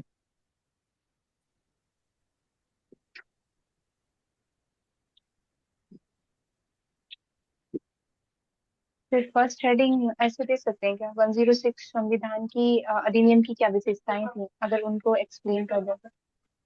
नहीं नहीं, मतलब देखो आपके पास ये 10 मार्कर हैं, तो डायरेक्ट जो क्वेश्चन पूछा है उस पे आप आ जाओ, रेदर देन अलग से कुछ अलग हेडिंग बनाने में। एक तो आपका टाइम, जैसे आप सोचो कि क्या विशेषता है ना, अभी दूसरा स्टूडेंट कुछ और सोचेगा। जब भी जी। आपका डिफरेंट रहे किसी और स्टूडेंट से, इसका मतलब आप सही अप्रोप्रिएट हेडिंग नहीं सोच पा रहे हो, मतलब मैक्सिमम स्टूडेंट्स अगर आपका हेडिंग डिफरेंट है।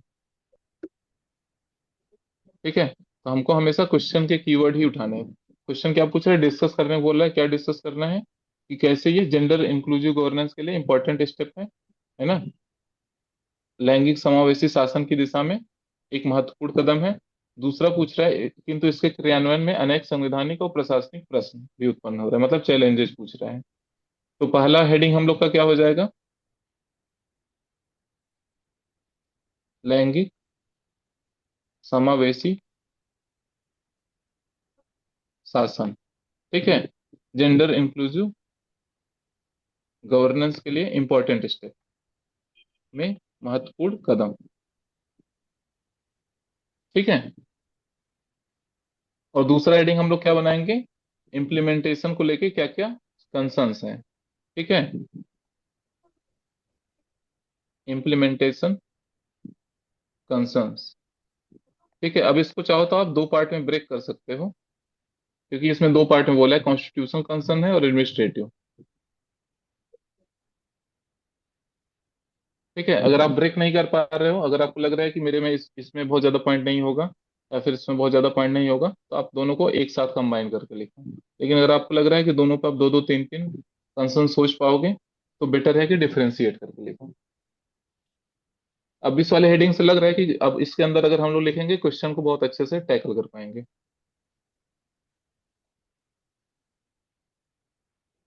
है ना। अब जहां पे भी हम लोग कंसर्न लिखेंगे, हमेशा वहां पे हमको वे फॉरवर्ड भी लिखना होगा।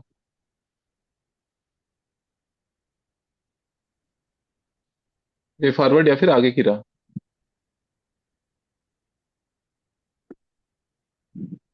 ठीक है, यहाँ तक क्लियर है, किसी कुछ कंफ्यूजन?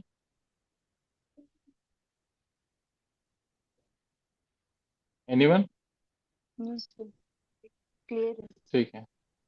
हम्म। तो अब देखो ये चीज हो गया। अब इस पे हम लोग मेरे हिसाब से ये दो हेडिंग इसमें क्वेश्चन में पूछा है, पहले हमको ये दोनों हेडिंग बनाना चाहिए। लेकिन जब भी हम लोग, क्योंकि देखो ब्यूरोक्रेट का अप्रोच क्या होता है, कंस्ट्रक्टिव क्रिटिसिज्म लिखना है ना, तो बिना हम लोग जहां जहां क्रिटिसिज्म लिखेंगे, वहां वहां सुझाव भी देंगे, सजेशन भी लिखेंगे, है ना। कहीं पे ऐसा नहीं होगा कि हम बस को क्रिटिसिज्म लिख के छोड़ के चले आए। अब जब इससे ये पूछा नहीं है, तो हम बहुत ज्यादा स्पेस नहीं लेंगे। जैसे मान लो हम लोग का यहाँ पे कंक्लूजन आ रहा है, तो शॉर्ट में यहाँ पे हमने सजेशन इतने में लिख दिया। ठीक है, दो तीन इंपॉर्टेंट सजेशन हमने लिख दिए कि ये सजेशन हो सकते हैं, फिर इतने में हमने कंक्लूड कर दिया। राइट, या फिर यहाँ पे सजेशन आप लिख के इस तरीके से फ्लो चार्ट बना दिए। लेकिन सजेशन लिख के आना है जब भी आप क्रिटिसाइज करो। लेकिन अगर अलग से पूछा है, तब फिर आप हाफ पेज ले सकते हो। अगर ये 15 मार्कर है तो 0.75 पेज। राइट, वो डिपेंड करेगा क्वेश्चन कितने वर्ड का है, कितने मार्क्स का है, और पूछा है कि नहीं पूछा है। नहीं पूछा है तो बहुत शॉर्ट में कवर करना है। ठीक है, लेकिन जब भी हम लोग इशूज या कंसर्न या फिर कुछ डिजास्टर या कुछ क्राइसिस डिस्कस कर रहे हैं, तो हमेशा वे फॉरवर्ड लिखना है। राइट, तो अब हम लोग क्वेश्चन के फर्स्ट एस्पेक्ट पे आते हैं कि हेडिंग वन जो हम लोग का बोल रहे हैं कि कैसे जेंडर इंक्लूसिव गवर्नेंस। ठीक है, why how it is important step in gender inclusive governance, important step in gender inclusive governance. पूरा हेडिंग ये होगा। ठीक है, हिंदी में आप लिखोगे तो क्या लिखोगे, महत्वपूर्ण कदम, या फिर ऐसे लैंगिक समावेशी शासन में महत्वपूर्ण कदम। पहला हेडिंग आपका ये होगा। ठीक है, तो अब इसमें आप लोग मुझे पॉइंट बताओ, क्या क्या पॉइंट हम लोग लिख सकते हैं। 106 जो अमेंडमेंट है, कैसे वो जेंडर इंक्लूसिव गवर्नेंस में इंपॉर्टेंट कदम है। एनीवन? अब देखो जो जो हम लोग वुमेन के एस्पेक्ट में इंपावरमेंट वाले में सोच सकते हैं ना, बस आपको उसी से कनेक्ट करना है। ठीक है, सोशल पॉलिटिकल इकोनॉमिक जो जो आप एस्पेक्ट आप सोचते हो कि इंपावरमेंट होने में क्या होगा, equality, egalitarian society, better access, better decision making, leadership opportunity, gender budgeting, जो जो चीजें आप इंपावरमेंट में सोच सकते हो, वही उसका यहाँ पे बेनिफिट होगा। ठीक है, बस थोड़ा सा गवर्नेंस से लिंक करना है ना। तो अभी आप बताओ किस तरीके से होगा कुछ इंपॉर्टेंट आप बताओ, कैसे ये कनेक्ट कर रहा है 106 अमेंडमेंट, कैसे जेंडर इंक्लूसिव गवर्नेंस को स्टेब्लिश करने में हेल्प कर रहा है? फिर समान राजनीतिक प्रतिनिधित्व। ठीक है।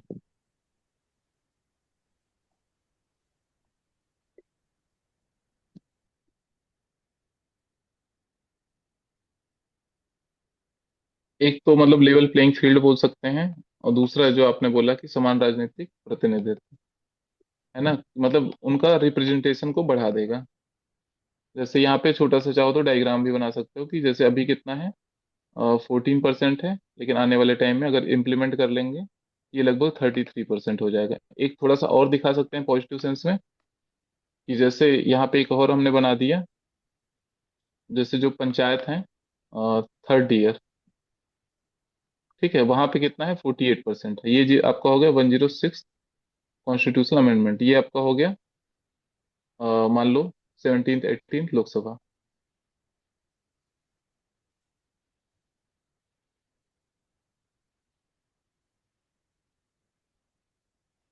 ठीक है, तो इस तरीके से आप दिखा सकते हो कि फाइनली हमको कहाँ पहुंचना है, अराउंड 50% या 4, मतलब अराउंड हाफ पॉपुलेशन, है ना, वो जो हमको 3rd ईयर में दिख रहा है। अब 106 अमेंडमेंट में कितना अभी तक रिजर्वेशन मतलब दिया गया है, 33%, अभी इम्प्लीमेंट नहीं हुआ है, बट इसमें प्लान है।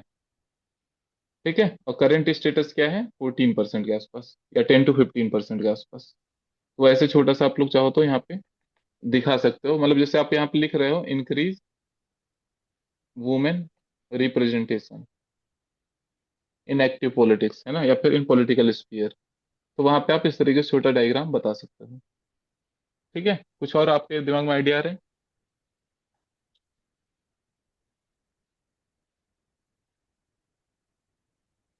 फिर एक और कर सकते हैं, अगर निर्णय निर्माण में भागीदारी, समान हिस्सा। पॉलिसी मेकिंग, हाँ ठीक है। मतलब एक ऐसा बोल सकते हैं कि पॉलिसी मेकिंग में क्या आएगा, एक जेंडर पर्सपेक्टिव आएगा, है ना, या जैसे बजट बन रहा है तो बजट में क्या हम बोल सकते हैं, हम लोग जेंडर बजटिंग की बात कर सकते हैं। ठीक है, और जो उनके लिए सेफ्टी मेजर्स होने चाहिए, जो स्पेशल कंसर्न है वुमेन को, वो अच्छे से टैकल हो पाएंगे, एड्रेस हो पाएंगे। ठीक है, एक तरीके से ये क्या हो जाएगा, मतलब it will lead to the inclusive मतलब गवर्नेंस, है ना, रेदर देन एक्सक्लूसिव गवर्नेंस। तो वहाँ पे पॉलिसी मेकिंग से हर लेवल पे हम लोग देखेंगे एक तरीके से वुमेन इंक्लूजन पे बात होगी, जेंडर इंक्लूजन की बात होगी, जेंडर इक्विटी की बात होगी। अब जैसे यहाँ पे छोटा सा एक डायग्राम आप और बना सकते हो, it will promote to gender justice. वहाँ पे छोटा सा ऐसे डायग्राम दिखा दो, जेंडर इक्विटी, जेंडर इक्वालिटी, और वुमेन एम्पावरमेंट। ठीक है, तो इससे क्या होगा, अगर वुमेन का पार्टिसिपेशन बढ़ेगा तो इससे क्या होगा, इक्विटी भी होगा, इक्वालिटी भी होगा, और एम्पावरमेंट भी होगा, तीनों चीज होगी। ठीक है,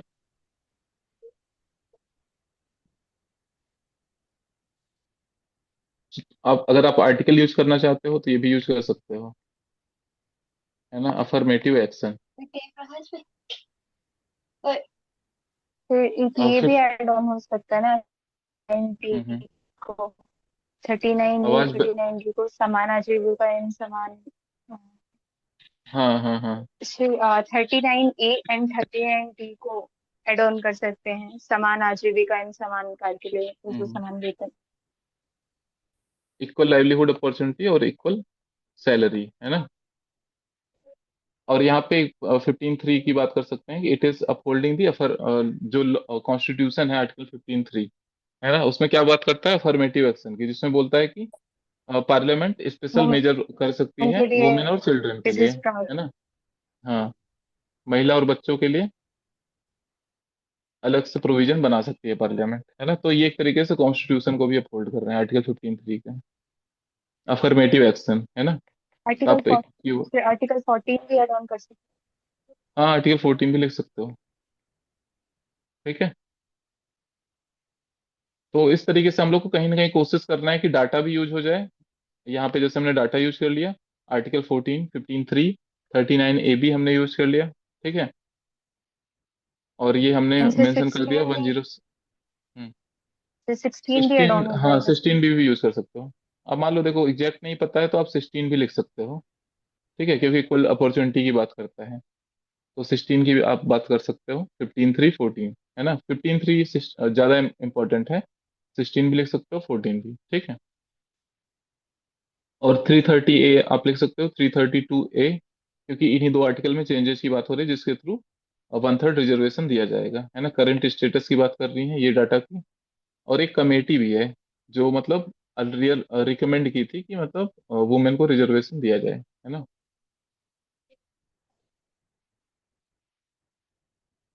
फिर इसमें SDG 5 भी तो एड ऑन कर सकते हैं। हाँ लिख सकते हैं। थोड़ा सा बस गवर्नेंस ओरिएंटेड लिखना, मतलब अगर आपके पास अच्छे पॉइंट हो तो एसडीजी अवॉइड करो मेरे हिसाब से। ठीक है, अगर नहीं है तब फिर आप लिख लो, मतलब वो एकदम लास्ट पॉइंट रहे। पॉलिटी को थोड़ा सा जैसे हालांकि उसमें भी आ जाएगा कि पॉलिटी गवर्नेंस सोशल जस्टिस एक ही में है, तो थोड़ा सा आप कनेक्ट कर सकते हो। लेकिन अगर आपके पास अच्छे अच्छे पॉइंट हैं तो एसडीजी वाला पॉइंट, क्योंकि एसडीजी सबके दिमाग में तुरंत आ जाता है ना। तो बहुत कॉमन दिखता है, जैसे आप कंक्लूजन पढ़ोगे बच्चों के, तो अगर 10 कॉपी पढ़ रहे हो आप, मान लो वुमेन इशू पे है, कोई भी एक पर्टिकुलर इशू है, तो 6 7 बच्चों की कॉपी में एसडीजी, विकसित भारत, ऐसा ये सब कीवर्ड आ जाते हैं। तो बहुत रिपीटेटिव हो जाता है ना। तो आपको थोड़ा सा सब्जेक्ट स्पेसिफिक कीवर्ड बनाने की कोशिश करो कि पॉलिटी का क्वेश्चन है, तो पॉलिटी में हमको क्या चाहिए, इंक्लूसिव डेमोक्रेसी चाहिए, जेंडर रिप्रेजेंटेशन चाहिए, ठीक है, एम्पावरमेंट चाहिए, ठीक है, लेवल प्लेइंग फील्ड चाहिए। तो आप इन सब कीवर्ड का यूज करो, वो ज्यादा इम्पैक्टफुल होगा। जी। ठीक है, तो हेडिंग 1 हम लोग का हो गया। सेकंड हेडिंग क्या है, क्वेश्चन में ये बोल रहा है कि कंसर्न क्या है, इम्प्लीमेंटेशन को लेके कॉन्स्टिट्यूशनल और एडमिनिस्ट्रेटिव कंसर्न क्या है। ठीक है, तो उसे हेडिंग 2 हम लोग बना लेते हैं यहाँ पे।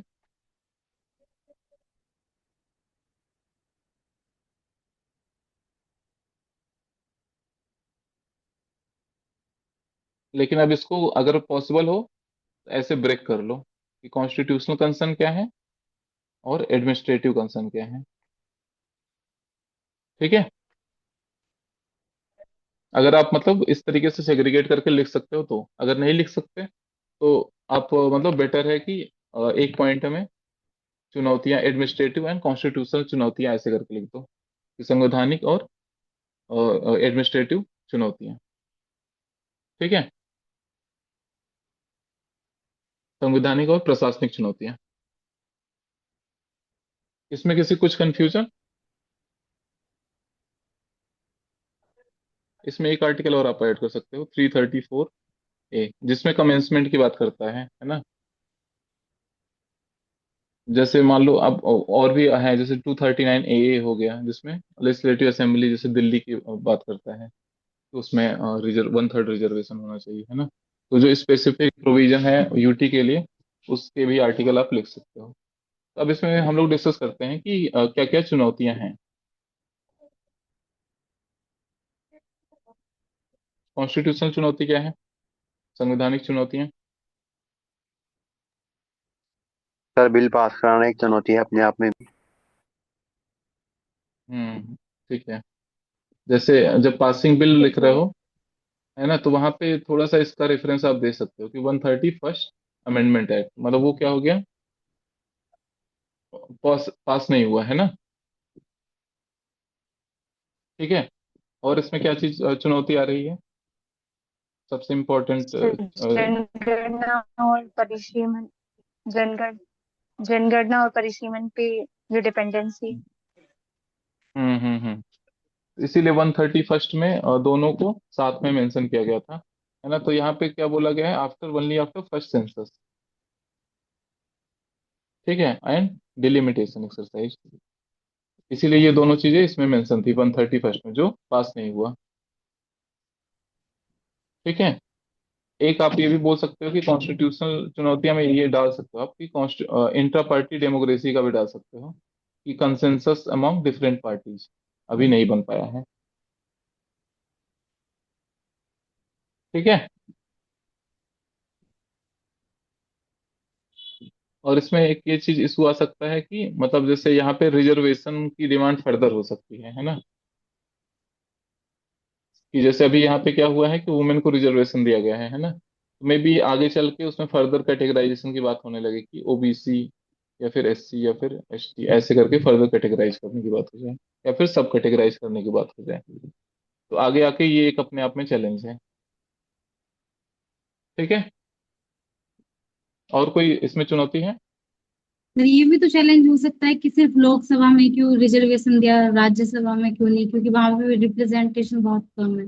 हाँ हाँ, ये भी बोल सकते हो कि मतलब लोकसभा और असेंबली की बात हो रही है ना, राज्यसभा की बात नहीं हो रही है। ठीक है, एक ये चैलेंज हो सकता है।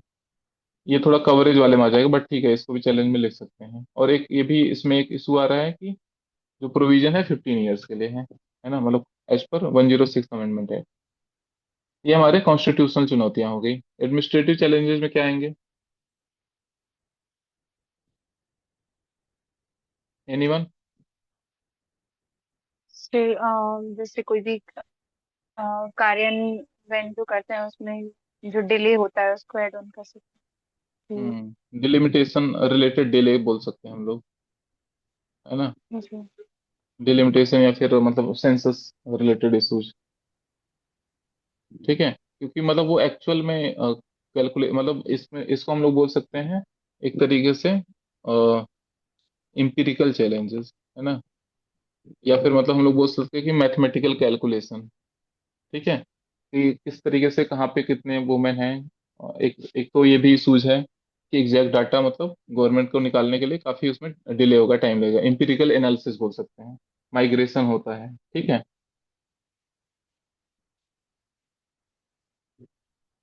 और ये क्या करेगा एक तरीके से, मतलब जैसे अभी क्या होता था कि लेवल प्लेइंग फील्ड मतलब सबके लिए होता था।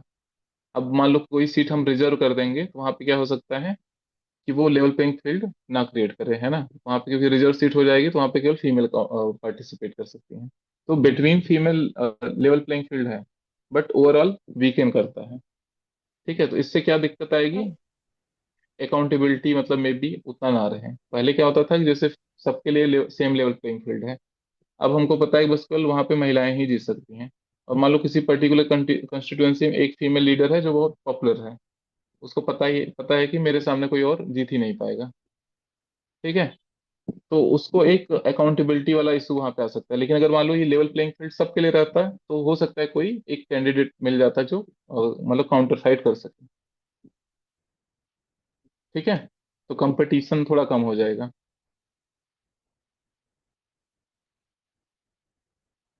सर प्रॉक्सी रिप्रेजेंटेशन का भी दे सकते हैं हाँ कि हाँ हाँ, जो मतलब वही लाइक जैसे अगर जो सुधा विलेज में पाई ने देखा बोला जाए है ना। सरपंच पति जैसी जी जी सरपंच पति जैसी जो तो जहाँ पे भी आप जो है। सरपंच पति लिखो वहां पे सुधा पाई का नाम आप लिख सकते हो। ठीक है, सरपंच पति मतलब ब्रैकेट में सुधा पाई ऐसे लिख दो, उसने ये वर्ड ज्वाइन किया था। सर ठीक है। इसमें एक नॉर्थ साउथ रीजन की डिबेट भी आती है सर, क्योंकि सर हम्म। नॉर्दर्न स्टेट्स का लोकसभा में ज्यादा महत्व है सर। और सब जबकि साउथ में लोगों ने बच्चे मतलब जनसंख्या कंट्रोल करने की वजह से उनका जो है जो हम्म प्रभाव है लोकसभा में कम रहता है, उनकी सीटें भी कम है सर।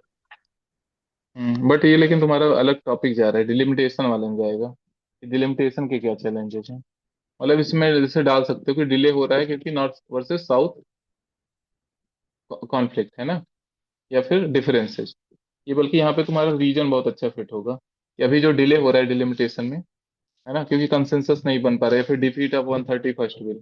वो क्यों हो रहा है कि नॉर्थ साउथ डिफरेंसेस हो रहे हैं या फिर इंटर पार्टी कंसेंसस नहीं बन पा रहा है। राइट।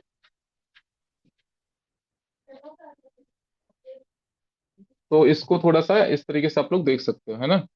नॉर्थ साउथ में डिफरेंसेस मतलब मेरे हिसाब से इसका जस्टिफिकेशन में डाल दो rather than writing separate point. ठीक है, बाकी थोड़ा बहुत हम लोग एक जनरिक 2-3 पॉइंट डाल सकते हैं कि कैपेसिटी बिल्डिंग, लीडरशिप ट्रेनिंग, वो अभी अवेयरनेस जनरेशन, ये सब थोड़ा सा कम है ना। तो उस पर भी थोड़ा ध्यान देना होगा। या फिर इंटर पार्टी डेमोक्रेसी, जैसे मान लो हो सकता है कि अगर अलाउ भी कर दें तब भी हो सकता है कि पार्टियां क्या हो, फीमेल को ना नॉमिनेट करें, या फिर ऐसी सीट पे नॉमिनेट करें जहां पे बहुत ज्यादा इम्पैक्ट नहीं आएगा।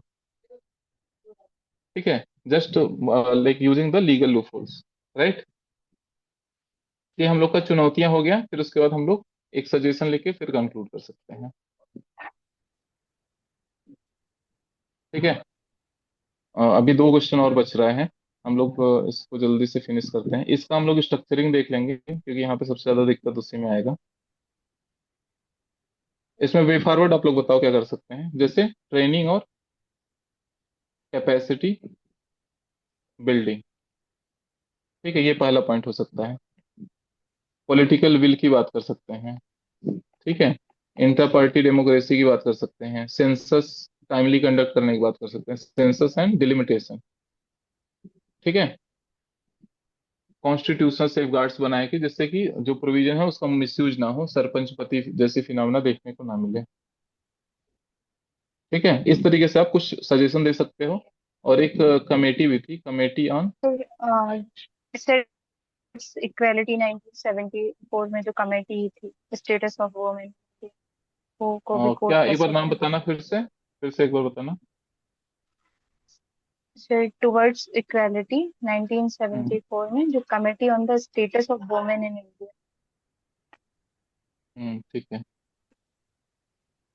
तो एक मतलब ये कमेटी है, एक और मतलब मैंने देखा है committee on empowerment of women. ठीक है, इस कमेटी ने भी रिकमेंड किया है कि जो पॉलिटिकल रिप्रेजेंटेशन होना चाहिए महिलाओं का, वो बढ़ाने की बात कर रहा था, है ना, मतलब वही एक इनडायरेक्टली प्रमोटिंग रिजर्वेशन। ठीक है, तो आप वे फॉरवर्ड में इसकी भी बात कर सकते हो। फिर कंक्लूजन में क्या लिख सकते हैं, ये क्या कर देगा, डेमोक्रेटाइज कर देगा पॉलिटिक्स को। और एक मतलब एक तरीके से यहाँ पे हम लोग बोल सकते हैं कि फिर एक यूएन का जो हम्म, कोट है उसको भी कर सकते हैं कि when women lead hmm, societies prosper, like जब महिलाएं नेतृत्व करती हैं तो समाज अधिक समृद्ध और न्यायपूर्ण बनता है। मतलब वैसे कुछ जो यूएन का एक कोटेशन था उसको कोट कर सकते हैं। ठीक है। हाँ, मतलब इस ये सब थोड़ा ऐसे में लिख सकते हैं, बट यहाँ पे भी आप इसको इसमें यूज कर लो कि जो आप यहाँ पे हम लोग जो बेनिफिट डिस्कस कर रहे थे ना, जेंडर इंक्लूसिव सोसाइटी, तो वहां पे आप बता दो कि कैसे ये और इंक्लूसिव सोसाइटी बनाएगा। ठीक है, यहाँ पे हम लोग थोड़ा वे फॉरवर्ड ओरिएंटेड बात कर सकते हैं कि टाइमली इम्प्लीमेंटेशन, इंस्टीट्यूशनल प्रिपेयर्डनेस, है ना, या फिर इंटर पार्टी डेमोक्रेसी प्रमोट करने की जरूरत है, जिससे कि हम लोग इंक्लूसिव और डेमोक्रेसी को सुनिश्चित कर पाए। ठीक है, जिसमें इक्वल रिप्रेजेंटेशन ऑफ वुमेन हो, राइट।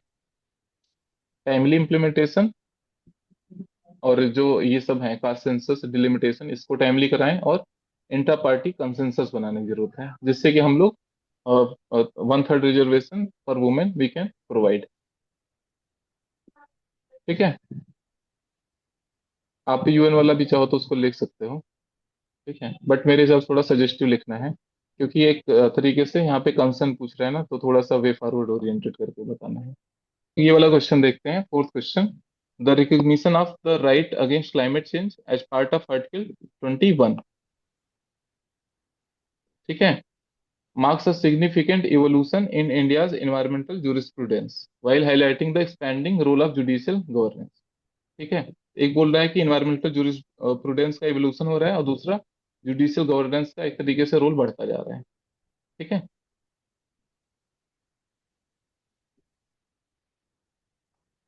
पर्यावरणीय न्यायशास्त्रीय महत्वपूर्ण विकास को रेखांकित करता है तथा साथ ही न्यायिक शासन की विस्तृत होती भूमिका को भी उजागर करता है, राइट। तो इसमें क्वेश्चन में दो एस्पेक्ट हैं। पहला हम लोग यहाँ पे एक बार हम लोग देख लेते हैं किस तरीके से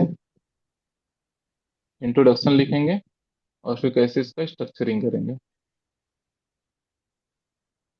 ठीक है, इंट्रोडक्शन में इसमें हम लोग क्या लिख सकते हैं, एनीवन।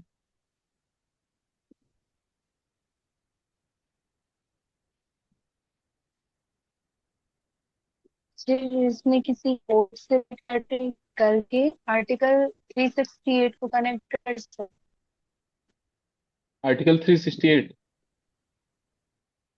आर्टिकल 368 हैं। जी मतलब सर। इसमें बेस्ट है कि जैसे जो अभी रिसेंट जजमेंट आया था, क्या नाम था, एम के रंजीत सिंह, है ना। जिसमें इसको बोला गया था कि right against climate change as a part of article 21, protection from the adverse effect of climate change, it is part of article 21। ठीक है, तो हम लोग इस तरीके से भी शुरू कर सकते हैं article. Recently in the M K Ranjit Singh judgment we are seeing the expansion of article 21 and now right against protection against climate change is being part of the article 21। Okay, तो हम ये चीज बोल सकते हैं कि रिसेंट जजमेंट में किस तरीके से प्रोटेक्शन अगेंस्ट क्लाइमेट चेंज को आर्टिकल 21 के अंदर इंक्लूड कर लिया गया है। ठीक है, कौन सा कोट बता रही थी अस्सी तुम? सर मैं ना ग्रेनवोल ऑस्टिन ने कोऑपरेटिव कॉन्स्टिट्यूशनल कहा है, तो मैं उसी को डिफाइन करके 368 से रिलेट कर रही बट यहाँ पे कोऑपरेटिव फेडरलिज्म की बात ना हो हूँ। रही है।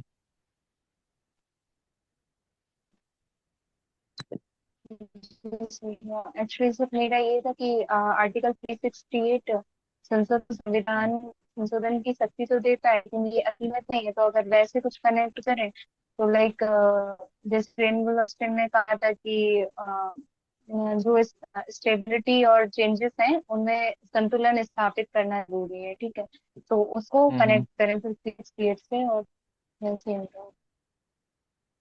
अच्छा, मतलब मेरे हिसाब से क्वेश्चन थोड़ा अलग ही, मतलब उस क्लाइमेट पे फोकस कर रहा है और जुडिशियल गवर्नेंस है ना, मतलब थोड़ा सा ओवर रीच वाला बोल रहा है इस चीज। बल्कि हम लोग ऐसे बोल सकते हैं कि इंडियन जी कॉन्स्टिट्यूशन जी इज अ लिविंग कॉन्स्टिट्यूशन, है ना। तो रिसेंटली जो हम लोग जजमेंट देख रहे हैं वो एक तरीके से अपने कॉन्स्टिट्यूशन के लिविंग नेचर को दिखा रहा है। ठीक है, जो हम लोग देख रहे हैं आर्टिकल 21 का एक्सपेंशन हो रहा है, वो एक तरीके से लिविंग नेचर ऑफ कॉन्स्टिट्यूशन को शो कर रहा है। But this also lead to the problem of judicial governance, है ना। तो रिसेंट केस क्या हाईलाइट कर रहा है, जुडिशियल शासन या फिर न्यायिक शासन की बात कर रहा है ना, कैसे जुडिशियल का एक्टिव रोल हो रहा है इन्वायरमेंटल इश्यूज में या पॉलिसी मेकिंग में, जो एक्चुअल काम है किसका, लेजिस्लेचर और एग्जीक्यूटिव का। ठीक है, या फिर एक तरीका आप ऐसे बोल सकते हो,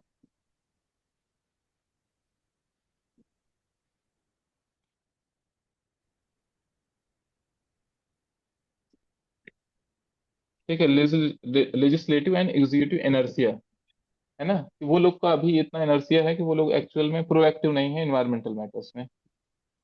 ठीक है, इस तरीके से भी आप शुरू कर सकते हो, due to legislative and executive inertia we are seeing the rise of judicial governance, है ना।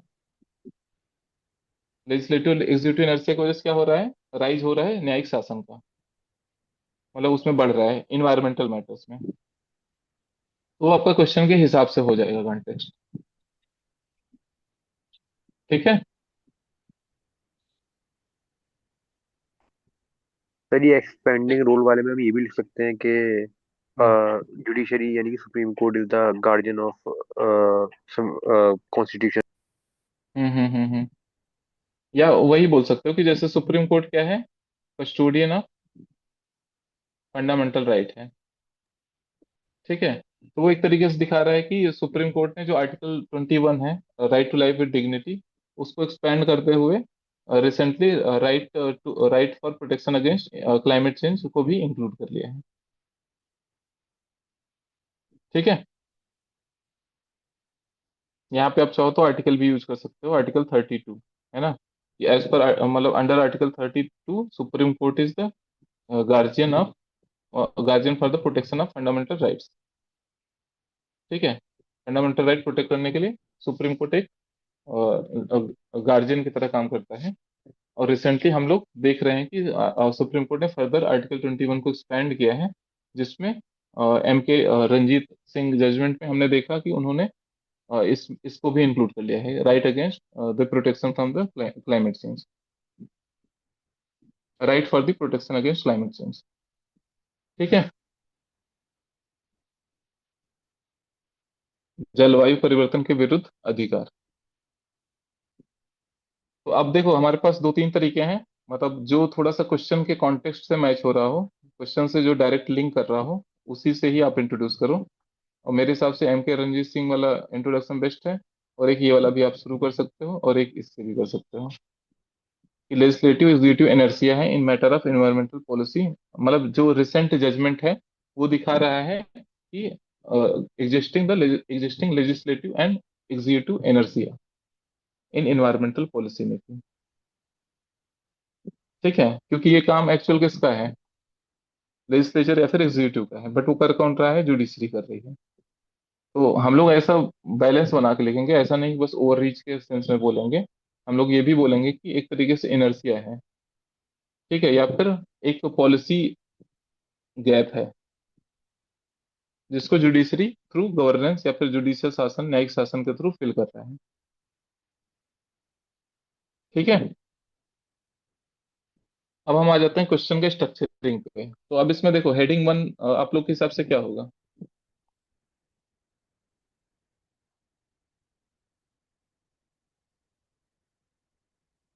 Anyone? Sir right against climate change पे बात कर सकते हैं।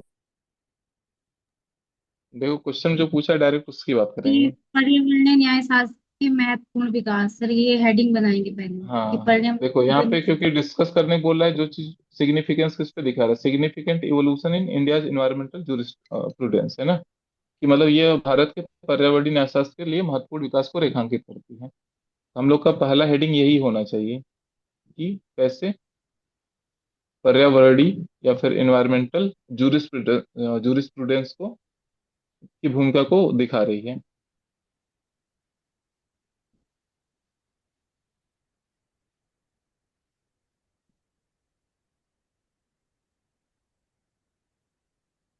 ठीक है, पर्यावरणीय न्यायशास्त्र के विकास में। दूसरा हेडिंग क्या होगा? सर ये जुडिशियल गवर्नमेंट की एक्सटेंड होती है भूमिका। हम्म, ठीक है, तो यहाँ पे हम लोग लिखेंगे न्यायिक शासन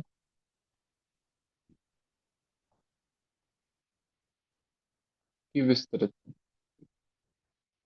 होती भूमिका, है ना।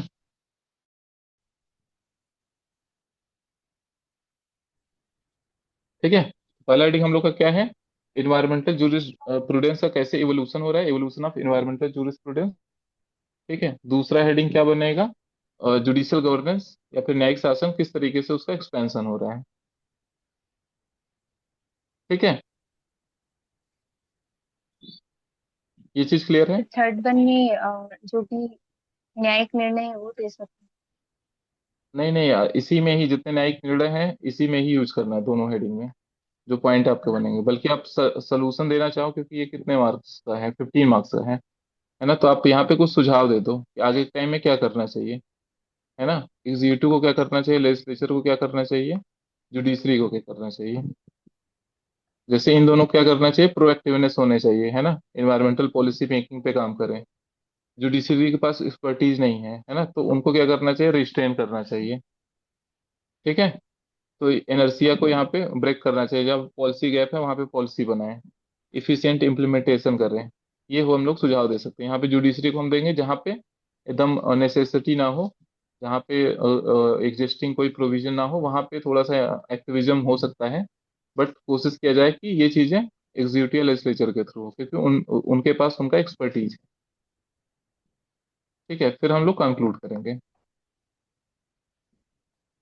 सर इसमें चुनौतियां नहीं बताएंगे कि ये वाला आपको पूरा चुनौतियां ही हैं, न्यायिक शासन की विस्तृत होती भूमिका, इसमें क्या है, मतलब एक ओवर रीच वाला ही पूरा बताना है इसमें। हम लोग दिखाएंगे बहुत सारे जजमेंट जो हमने कुछ दिन पहले एनवायरमेंट को लेके बहुत सारे जजमेंट डिस्कस किए थे, वो सब यहाँ पे हम लोग डिस्कस कर सकते हैं, किस तरीके से जुडिशरी इंटरवीन कर रहा है इन एनवायरमेंटल पॉलिसी मेकिंग, है ना। इस वाले में हम लोग थोड़ा सा पॉजिटिव एस्पेक्ट बताएंगे जुडिशरी का, कि जैसे एमसी मेहता में क्लीन इन्वायरमेंट की बात कर लिया, ठीक है, क्लाइमेट जस्टिस की बात कर लिया, एयर पोल्यूशन की बात कर लिया, या फिर जो ये पर्टिकुलर जजमेंट हुआ है जलवायु परिवर्तन उसके फायदे क्या हैं, ठीक है, क्लाइमेट जस्टिस की बात हो गई, या फिर जो सस्टेनेबिलिटी की बात है, नेक्स्ट जनरेशन के राइट प्रोटेक्ट हो पाए, ये सब हम लोग इसमें कवर कर लेंगे। और यहाँ पे बताएंगे किस तरीके से जुडिशरी इंटरवीन कर रही है पर्यावरणीय मैटर में, न्यायशास्त्र में, पॉलिसीज में। ठीक है, इसमें हमको जितने जजमेंट पता है एनवायरनमेंट को लेके उसको हम कोट कर सकते हैं और थोड़ा सा दिखाएंगे ओवर रीच कॉन्टेक्स्ट में। ठीक है, फिर इसी को काउंटर करने के लिए हम लोग कुछ सजेशन दे देंगे। अभी आप लोग बस बताओ कि क्वेश्चन के हिसाब से हेडिंग है कि नहीं है।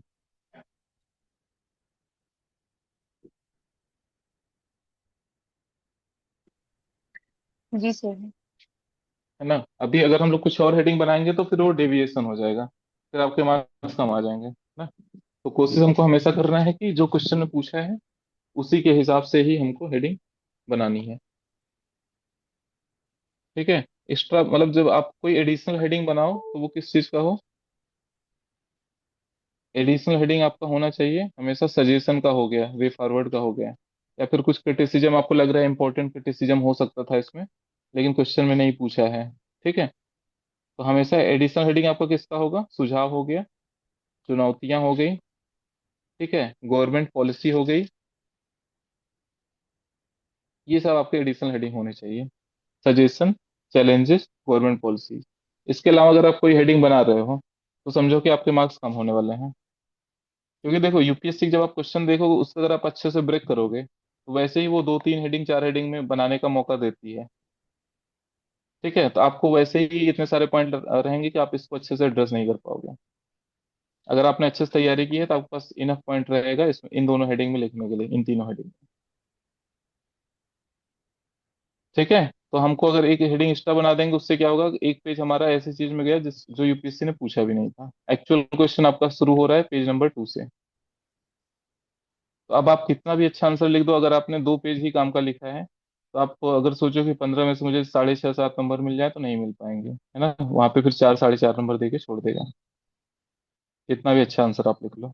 लेकिन अगर वही आप पहले पेज से ही क्वेश्चन के हिसाब से हेडिंग बनाए हो तो पढ़ के समझ में आ जाएगा क्वेश्चन को आपने बहुत अच्छे से ब्रेक किया है, डिकोड किया है। ठीक है, तो कभी भी एडिशनल हेडिंग नहीं बनाना है, हमको कोशिश करना है कि मैक्सिमम पॉइंट जो क्वेश्चन पूछा है उसी पे लिखना है। अगर आपके पास एक्स्ट्रा पॉइंट है तो आप इसी में मल्टी डायमेंशनल बनाओ, ज्यादा से ज्यादा पॉइंट इसमें लिखो rather than creating new headings. New headings क्या होना चाहिए, जैसे यहाँ पे हमने सुझाव वाला हेडिंग बनाया है। ठीक है, क्योंकि हमने इश्यूज डिस्कस किया है तो सुझाव हम लोग को लिखना चाहिए, और 15 मार्कर है तो हमारे पास स्पेस भी है तो सुझाव लिखना चाहिए। है ना, तो सुझाव, चुनौतियां, गवर्नमेंट पॉलिसीज, यही सब आपकी एडिशनल हेडिंग हो सकती हैं। या फिर कोई फ्लो चार्ट ऐसे दिखाना हुआ वो सब आप यूज कर सकते हो। लेकिन स्टार्टिंग में ही पहले ही हेडिंग में हमने इंप्रेशन दे दिया कि जो पूछा नहीं वो हमने वहां से हमने शुरुआत कर दिया है, तो फिर एक बहुत बैड इंप्रेशन जाएगा। फिर एग्जामिनर को ढूंढना पड़ेगा कि ये वाला हेडिंग कहाँ पे है। ठीक है, तो जब भी हम क्वेश्चन स्टार्ट करेंगे छोटा सा इंट्रोडक्शन लिखेंगे, 2 से 3 लाइन या मैक्सिमम 4 लाइन का। और कहीं कहीं लिंक हो रहा है तो कुछ छोटा बहुत फ्लो चार्ट आप यूज कर सकते हो, लेकिन आपको टू द पॉइंट रहना है, जो पूछा है क्वेश्चन में उस एग्जैक्ट कीवर्ड यूज करो, उसी के हिसाब से आप हेडिंग बनाओ। राइट, तो अब हम लोग फर्स्ट एस्पेक्ट पे आते हैं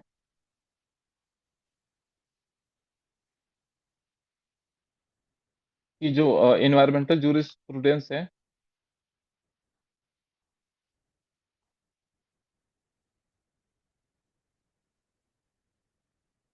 उसका कैसे इवोल्यूशन हो रहा है, पर्यावरणीय न्यायशास्त्र का विस्तृत कैसे किस तरीके से हो रहा है। पहला हेडिंग हम लोग का ये रहेगा। ठीक है,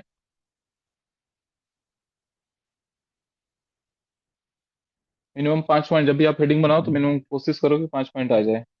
अगर और आ रहे हैं तो आप और लिख दो, बट 5 पॉइंट मिनिमम लिखने चाहिए आपको। ठीक है, तो इसमें अब यहाँ पे हम लोग क्या चीज लिख सकते हैं, इन्वायरमेंटल जूरिस्प्रूडेंस का इवोल्यूशन किस तरीके से हो रहा है।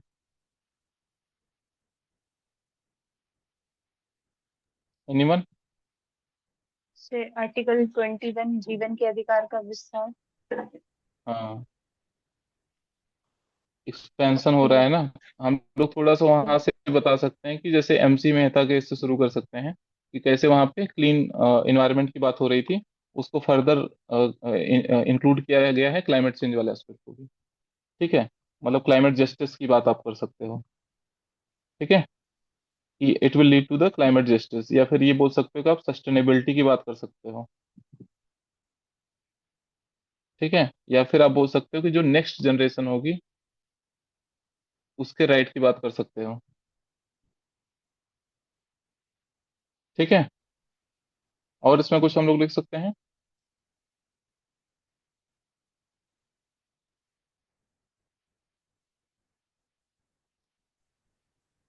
किस तरीके से इवोल्यूशन हो रहा है, किसी का कुछ पॉइंट है इसमें?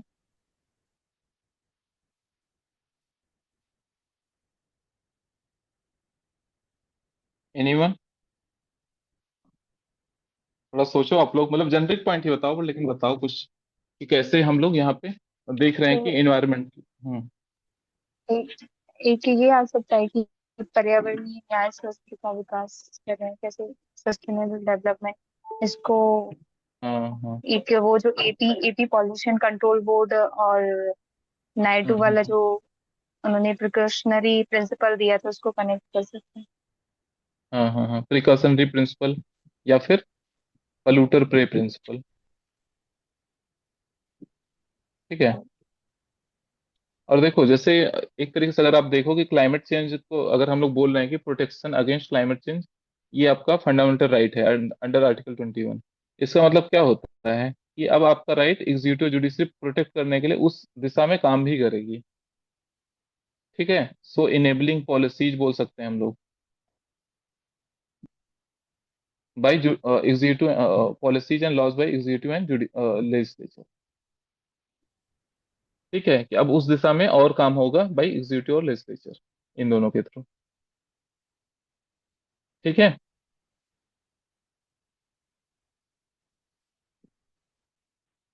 और इसमें कुछ हम लोग लिख सकते हैं?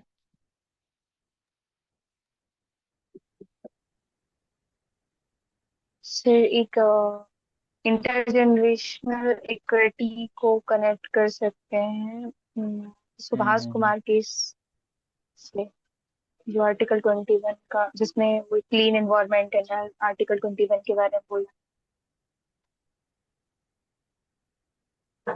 ठीक है, सुभाष कुमार केस। ठीक है।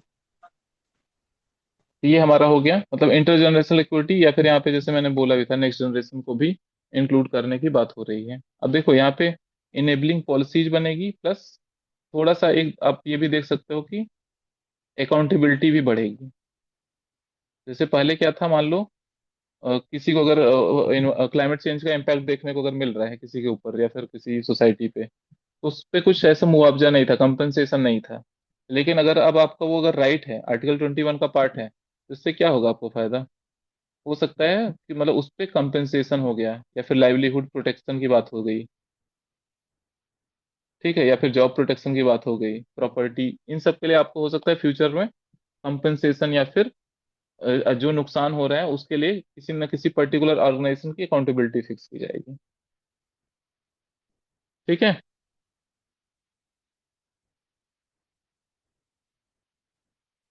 बाकी आप कॉमन चीज भी लिख सकते हो कि इन्वायरमेंटल इंटीग्रिटी पॉलिसीज, और या फिर जो लाइफ और इन्वायरमेंट है उसको अपहोल्ड करेगा। ठीक है। क्लाइमेट चेंज को मिटिगेशन इन सब में भी हेल्प करेगा। ऐसा करके आप थोड़ा और बता सकते हैं। या फिर जो वल्नरेबल कम्युनिटीज हैं, जो क्लाइमेट चेंज से सबसे ज़्यादा इम्पैक्टेड है, उनको भी थोड़ा सा यहाँ पे हेल्प होगी। जैसे मान लो कोस्टल कम्युनिटी है, वहाँ पे हम लोग देख रहे हैं और फ्रिक्वेंट साइक्लोन आ रहे हैं। ठीक है। तो वहाँ पे उनको उनको उनके कवरेज के लिए कुछ ना कुछ इस पे प्रोविजन हो सकते हैं। ठीक है। तो मेरे हिसाब से हम लोग को 5 पॉइंट लिखने थे, हमने यहाँ पे कम से कम 7-8 पॉइंट डिस्कस कर लिए।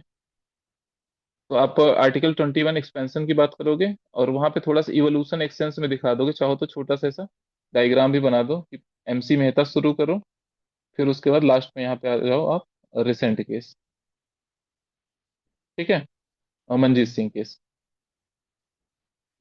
कैसे यहाँ पे राइट टू क्लीन इन्वायरमेंट, यहाँ पे right against, right for the protection against climate change. ठीक है, तो छोटा सा आप सर चाहो तो डायग्राम भी बना सकते हो। सर जैसे हमने केस को एग्जाम्पल में भी डिस्कस कर दिया, और फिर हम्म। अगर हम उसका डायग्राम बनाएंगे तो फिर बहुत ज्यादा रिपीटेशन नहीं हो जाएगा कि हम उसको नहीं नहीं, एग्जाम्पल के लिए मतलब उनका। ये वाला एग्जाम्पल फिर हम नहीं लिखेंगे ना। जब जैसे यहाँ पे अगर हम पॉइंट में लिख दिए तो फिर ये डायग्राम नहीं बनाएंगे, दो में से एक ही चीज करेंगे। बस हम पहला पॉइंट इस तरीके से दिखा सकते हैं कैसे हमने आर्टिकल 21 को इवॉल्व किया है, from clean environment in MC Mehta case to right right for the protection against climate change. ठीक है। तो ये बस पहला पॉइंट में हम इवोल्यूशन दिखा देंगे, और इसके लिए छोटा सा और डायग्राम बना लो, या फिर इसको वैसे ही आर्गुमेंट में लिख सकते हैं। ठीक है, तो ये आपका हो गया इन्वायरमेंटल जूरिस्प्रूडेंस को कैसे बढ़ा रहा है। सेकेंड एस्पेक्ट वही हो गया कि हेडिंग 2 में हम लोग क्या लिखेंगे, किस तरीके से न्यायिक शासन या फिर जुडिशियल गवर्नेंस में किस तरीके से बढ़ोतरी हो रही है।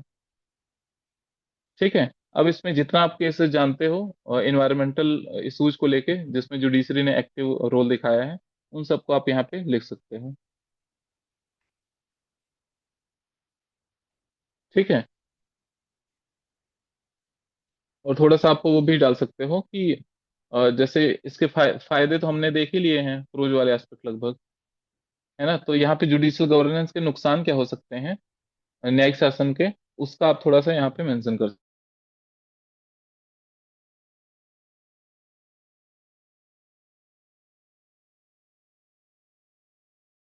सर उसमें भी वॉइस नहीं आ रही थी, स्क्रीन भी नहीं शो कर रही थी। यहाँ तक हो गया था अच्छे से, हेडिंग 2 तक। हाँ, हेडिंग टू से ठीक है। ठीक है, ठीक है, फिर हम लोग यहाँ से बस ऐसे एक जनरल सुझाव देख लेते हैं ना।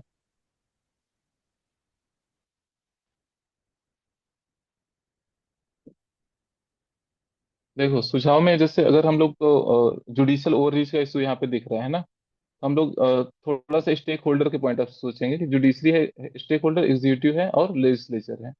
तो जुडिशरी को क्या करना चाहिए, रिस्ट्रेन प्रैक्टिस करना चाहिए। ठीक है, सेपरेशन ऑफ पावर को अपहोल्ड करना चाहिए और ओवररीच को कम करना चाहिए, जुडिशियल ओवररीच को कम करना चाहिए। एग्जीक्यूटिव को क्या जरूरत है कि जो क्लाइमेट चेंज से रिलेटेड इशूज आ रहे हैं या फिर क्लाइमेट चेंज पॉलिसीज हैं, या फिर जो एक अकाउंटेबिलिटी मैकेनिज्म बनाए, एग्जीक्यूटिव अकाउंटेबिलिटी होना चाहिए। ठीक है, क्लाइमेट चेंज का जिस पे इम्पैक्ट हो रहा है, रिहेबिलिटेशन रिसेटलमेंट की बात होनी चाहिए, पॉलिसी मेकिंग होनी चाहिए। ठीक है, लेजिस्लेचर के पॉइंट ऑफ व्यू से क्या सोच सकते हैं हम लोग कि जो एनर्सिया है लेजिस्लेचर का उसको ब्रेक करे और प्रोएक्टिवनेस दिखाए इन पॉलिसी मेकिंग। ठीक है ना। तो इस तरीके से हम लोग सजेशन दे सकते हैं। फिर एक बैलेंस कंक्लूजन लिख सकते हैं कि जो अभी का रिसेंट जजमेंट है is a step in a right direction in expanding the right of citizens with respect to clean clean environment and protection from the climate change, impact of the climate change. फिर इसमें जैसे जो आपने सुझाव बताया, उसमें हम ये भी दे सकते हैं ना कि एनजीटी, राष्ट्रीय हरित अधिकरण और प्रदूषण नियंत्रण बोर्डों की और मतलब क्षमता बढ़ाई जाए, like संस्थागत जो चीजें मतलब हैं। वो ओवरऑल उस पे हो और जाएगा कि क्लाइमेट चेंज को कैसे टैकल करना है। हम लोग थोड़ा सा उसमें इन्वायरमेंट वाले में बात कर सकते हैं, बट यहाँ पॉलिटी का क्वेश्चन है तो थोड़ा सा उसको रिस्ट्रिक्ट करेंगे कि इन्वायरमेंट इम्पैक्ट असेसमेंट हो गया, या फिर मिटिगेशन और जो एडाप्टेशन मेजर्स हैं, क्लाइमेट फाइनेंस है, क्लाइमेट जस्टिस, इन सब की बात थोड़ा सा हम लोग इन्वायरमेंट वाले क्वेश्चन में रख लेंगे, है ना। यहाँ पे हम लोग जी पॉलिटी का क्वेश्चन है तो थोड़ा सा उस स्पेसिफिक रह के बोलना है कि एग्जीक्यूटिव को क्या करना चाहिए, लेजिस्लेचर को जुडिशरी को क्या करना चाहिए, या फिर एंड सर इंस्टीट्यूशनल ये तो मेजर्स। हम्म। सर इसमें ये तो ऐड कर सकते हैं, स्थानीय संविदाओं ग्राम सभाओं की भागीदारी, तो मतलब लाइक 48A और 51AG को कनेक्ट करके। हाँ हाँ हाँ, ठीक है, 48 है और 51 जी। ठीक है, सर उसमें भी वॉइस नहीं आ रही थी, स्क्रीन भी नहीं शो कर रही थी। यहाँ तक हो गया था अच्छे से, हेडिंग 2 तक। हाँ, हेडिंग टू से ठीक है। ठीक है, ठीक है, फिर हम लोग यहाँ से बस ऐसे एक जनरल सुझाव देख लेते हैं ना।